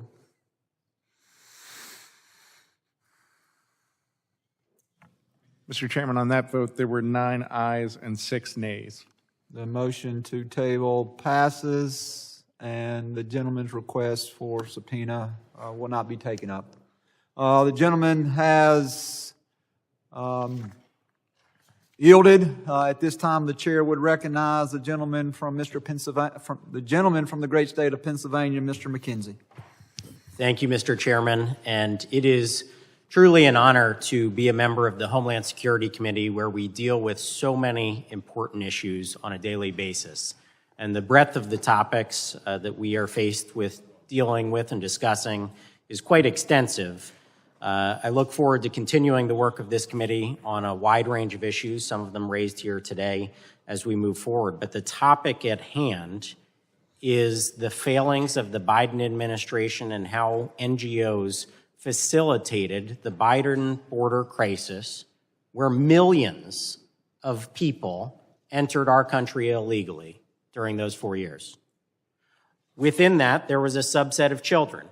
300,000 children were not effectively monitored, and their whereabouts were sometimes unknown. That was questioned by my colleagues on the other side of the aisle, and fact checks were done on that. And what did the fact checks come back with? They said, well, you know, the 300,000, it wasn't that they were effectively monitored, but there were just 32,000 who didn't show up for a court case. And so they were at a greater risk of sex trafficking, exploitation, or forced labor. 32,000 children who are left vulnerable. And my colleagues on the other side of the aisle don't want to ask a single question about that. They don't want to talk about that topic. They want to sweep it under the rug. They want to turn a blind eye. They want to pretend that it didn't happen during the Biden administration because it is politically inconvenient. The welfare of children is something that they don't want to talk about all of a sudden because it happened under a Democratic administration. We have documented cases of rape of children, children working in extremely dangerous conditions, and those unaccompanied minors, when they went to do welfare checks on them, they're unaccounted for, simply gone. But they don't want to ask any questions about that. They don't want to talk about it. And so we have a responsibility as the adults in the room to govern, to do oversight, to do these questions that come before this committee to make sure every American is safe. And as a state representative, I contacted the Biden administration about this very issue. They didn't respond. I contacted our Democratic governor. He didn't respond. Nobody wants to talk about this issue of missing children in our country. So I am glad that we are having this hearing today because we need to get some answers. And so my first question is for Mr. Howell. I want to understand the flow of money, what appropriation, what line item it was in, where it went to DHS, and how it moved to either states to facilitate the movement of these children or to NGOs. So for the DHS money, most of it went out through FEMA and the SSP program, which was renamed about halfway through the Biden administration. It used to be called something else. But there would be a series of grant-making exercises. A lot of them are publicly posted online where you can see the main organizations that received it. And after that, there are sub-grants and other things. It's very difficult to follow the money all the way from federal government to end recipient, let alone the usage. So it went through FEMA, which is intended for emergency management in situations like we faced in Texas and was just talked about, but the money was gone. It was used for these programs, you're telling me. That's absolutely correct. And they begged for more time and time again. Simply astonishing that the money would be used in that way and not for the safety of the American public in emergency situations. The next question I have is for Ms. Hopper. Who is supposed to have the accountability and responsibility for the well-being of the children? When they move from one agency to the other, does the accountability and responsibility hand off to the next organization? Or is it Homeland Security, since they did the initial intake, they're the ones who should be held ultimately accountable? It's a very good question. A lot of these agencies are pointing fingers at each other, and without a clear established person or group or agency that's responsible. You had Border Patrol that had 48 hours to move these children, these men, these women through. Then they went to HHS, which, depending on the situation, would outsource that responsibility to NGOs. And so without that clear oversight on who was responsible, it makes it challenging to hold people accountable. But at the end of the day, I would look to whoever is issuing the grant. There is a scope, there are deliverables, there is requirements that need to be met, and so the grant issuer is responsible for managing that contract to make sure everything is being met before issuing more monies. I appreciate that. I see my time is expiring, and so I would just like to say that this should just be the start of the conversation about what we can do to protect children in this country, whether it's more accountability that needs to be done at the Homeland Security and officials who were in the Biden administration that let this happen, on worksite enforcement where children are being employed in dangerous, violent situations, and also what we can do to stop anything like this from ever happening again by securing our border and having ultimate accountability throughout the entire chain of custody of these children. I just can't thank you enough for being here today. It's an important topic, and we're going to continue to do oversight as we move forward. Thank you. The gentleman yields back. The chairman recognizes the gentlelady from Arizona, Ms. Asari. Thank you, Mr. Chairman. I really appreciate the opportunity to wave on to the Homeland Security Committee today to speak on an issue that's critically important to my district in Arizona. I represent one of the most diverse districts in the entire country where more than 64 languages are spoken. And first of all, I want to emphasize how vital and life-saving the work of NGOs like Catholic Charities, like the International Rescue Committee, and like Lutheran Social Services has been to constituents in my district. They work day in and day out with very little resources to serve people. The Trump administration's mass deportation policy has demonstrably failed our nation and our values. According to a recent Gallup poll, a 62% margin of folks disapprove of the Trump administration's ineffective, authoritarian, and inhumane immigration policies. I have seen the cruel policies of this administration firsthand in my district. Separating families, masked ICE agents showing up to immigration courts in downtown Phoenix where people had appointments, ripping people away from their families. Detainees in inhumane conditions. This includes DACA recipients. This includes green card holders. This includes U.S. citizens. And deporting innocent people without due process to foreign prisons. It is unconscionable. About 1 month ago, I went to the Eloy detention facility about an hour outside of my district in Phoenix. I spoke with more than a dozen women there who were desperate, devastated about the conditions that they're living in, facing significant harassment. They described a situation where one of the staff members literally forced them outside to march outside in 110-degree Arizona heat, marching around for over 2 hours, yelling at them, quote, "This is the price of the American dream." This is disgusting. And when we're talking about well-being of citizens, even if you believe that these people should not be in the United States, it is embarrassing that our country would be treating any human being like that.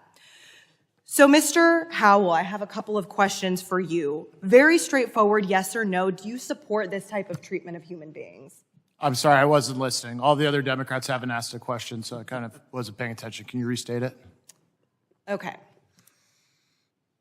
The detention center facility conditions in this country are atrocious. Women are being harassed. They're being dehumanized. In Arizona, they were forced to march outside in 120-degree heat until somebody fainted. I have visited these detention centers as part of my oversight responsibilities. I know you're a big fan of oversight. Do you think that is acceptable treatment of human beings by the United States of America? For illegal aliens to be detained throughout their immigration proceedings, yes, I think it's the that law. way. To be treated in I'm not taking your word for it. Okay. On top of that, 17 million Americans were just cut off of health care thanks to the vote of all of the Republican colleagues over here. Meanwhile, Republicans just gave more money to ICE and DHS to the tune of $170 billion. It's now one of the largest funded agencies in the world, about 16th or 17th in terms of what a military would look like for other countries. Again, you talked about the importance of oversight, Mr. Howell. Do you believe that members of Congress are legally allowed to conduct oversight of ICE detention facilities? As we've written extensively, the Oversight Project, because we're trying to help keep your colleagues out of jail, like Representative McIver, who was indicted. I misspoke when I said she was arrested. You, as an individual member, do not have oversight authority. Oversight authority, by the rules of the House, flows through the full House to the chairman, and that right now is held by the majority. So It is despite the legally statute allowed. that you cite, Mr. it's going to Howell, end up with more reclaiming my Democrats time. clogging our Reclaiming jails. my time. I want to keep you out of jail. Claiming my time. Thank you. It is actually legal for members of Congress to go to detention center facilities that are operated by our government and to conduct oversight. That actually is legally allowed. That is incorrect. We also know that the Trump administration is funneling billions and billions of dollars to private for-profit prisons. I heard today a number of $6 billion to NGOs that you all are so concerned about. The private prison companies in this country, like Core Civic and Geo Group, are making billions of dollars in profits because of the massive, and stunning corruption. They gave billions of dollars to elect Donald Trump. Now we're making sure that they make billions of dollars. And speaking of sheer corruption and cover-ups for the ultra-wealthy, Mr. Howell, I know you have spent quite a lot of time talking about the importance of releasing the Epstein files, but now you're kind of parroting Trump talking points about this being a Democratic hoax. I'm wondering if, yes What or did I no, say? do you support the... No, what if I parroted Do you support about it being a hoax? It's a yes or no. Do you support... No, it's not. You said something false. I'm asking you to cite what you said, which is clearly false, because I've not said what you said. Mr. Howell, my question is, do you support the public release of the Epstein files? My answer is written in the op-ed in the Blaze, yes which or you no? can read. Yes or no? Listen, ma'am, I am trying to answer It's your a yes or question. no, You are Mr. lying to the American people I'm asking you in a your simple misstatements. You question. just told a lie in this committee Mr. room. Howell, do I'm you trying to clear up the record. It's very simple. I am trying to answer if you let me speak. Do you I think support the it? public deserves way more transparency than we've got. I've written that. You've accused me of parroting another It would be talking point, wonderful which if I have not. Bring the receipts. You're lying, and everybody knows it. Mr. Howell, I The gentleman simply will asked a yes or no suspend. question. The gentlelady's time It's a has yes or no question. the gentlelady's time has expired. The chair will now recognize Mr. Knight for 5 minutes of questioning. Mr. Chairman, it's good to be here. Thank you for having this hearing. To the witnesses, I would say thank you. I think I owe you another thank you. This has been quite a long hearing, and unfortunately, the Democrats have obstructed, they've distracted, and they've refused to engage in this topic because it shows that their narrative that they have authored is false. That what happened at the border was just perfectly in line with the norm. It was beneficial to the country. There was nothing they could do about it. Whatever narrative they've written, it is false. This was a designed, intentional, and protected endeavor to bring millions of people into this country regardless of the consequences. It was designed by the Biden-Harris administration, and the Democrats on this committee are still defending it. It's just astounding. They will not say this hurts the American people. Unchecked illegal immigration hurts the American people. We could go on and on. I want to give you all some time to talk. Mr. Howell, starting with you. One of our esteemed colleagues on the other side declared that what happened at the Biden border was not politically motivated. It was all charity. Do you agree with that statement? Absolutely not. It was a highly coordinated plan executed by some of the most radical elements of this country for the sole purposes of ushering in a massive border crisis, which caused tremendous damage and is still being defended to this day. Does that affect the electoral count or congressional apportionment? Absolutely. It affects the census. Do you think that that is lost on Democratic governors, senators, and congressmen and the Biden-Harris administration? It is absolutely not. Was there a plan to send them to politically sensitive states? I think they send them everywhere, but the highest concentrations are the urban areas, which are clearly of benefit to the Democrats. Was there evidence that these individuals here illegally were coached on how to register to vote, where to go, what to say, how to evade capture from immigration officials? Correct. It's happening still today with these nonprofits coaching them on how to evade. As for the voting, as this country's voting system became a laughingstock with the mass mail-in ballots, we have evidence from the Biden White House of a listening session they held with these radical activists where they were encouraging the Biden White House not to even ask people if they were citizens before trying to register them to vote. It's worth noting that the Democratic Party is staunchly and uniformly against voter ID, no matter what state has been proposed. Just a random thought. Ms. Hopper, what interest do international parties have in sending millions of people to this country illegally, including children? Particularly the countries that we have visited, a lot of the individuals that are leaving are criminals in their home countries. So their governments, their country's government, have no interest in retaining them. You are having the worst of the worst leave your country. You are having a decrease in crime because the worst of the worst are leaving your country. Is there also financial incentives? Are they not sending money out of this country back to their home countries? Oh, absolutely. Absolutely. They make money in this country. So they're getting rid of criminals, and then they're taking home money. Exactly. Amazing. You mentioned earlier, I'm sorry for being quick, there was one person at this call center for abused children. 65,000 unanswered phone calls. Let's back up before they even got here. How many people were in charge of vetting the millions of people that came across the border? And vetting is being used as though it happened. Vetting did not happen, did it? Not in a meaningful way, no. It was a process. They were processed into the country. Supposedly, and not in a consistent way. Right. Now, I've got one more question, Mr. Rosa. I want to give you a chance to respond to Mr. Green. He looked right at you and said he didn't believe that you really thought that children were mistreated by a charity with the name Catholic in it. I want to make a distinction. It was not an extension of the Catholic Church. This was a uniformly named charity with the word Catholic in it. But I want to give you a chance to respond. Well, yeah, because the reason why that was just a weird thing to say is because the people at the border, they know how these things work, right? This isn't new.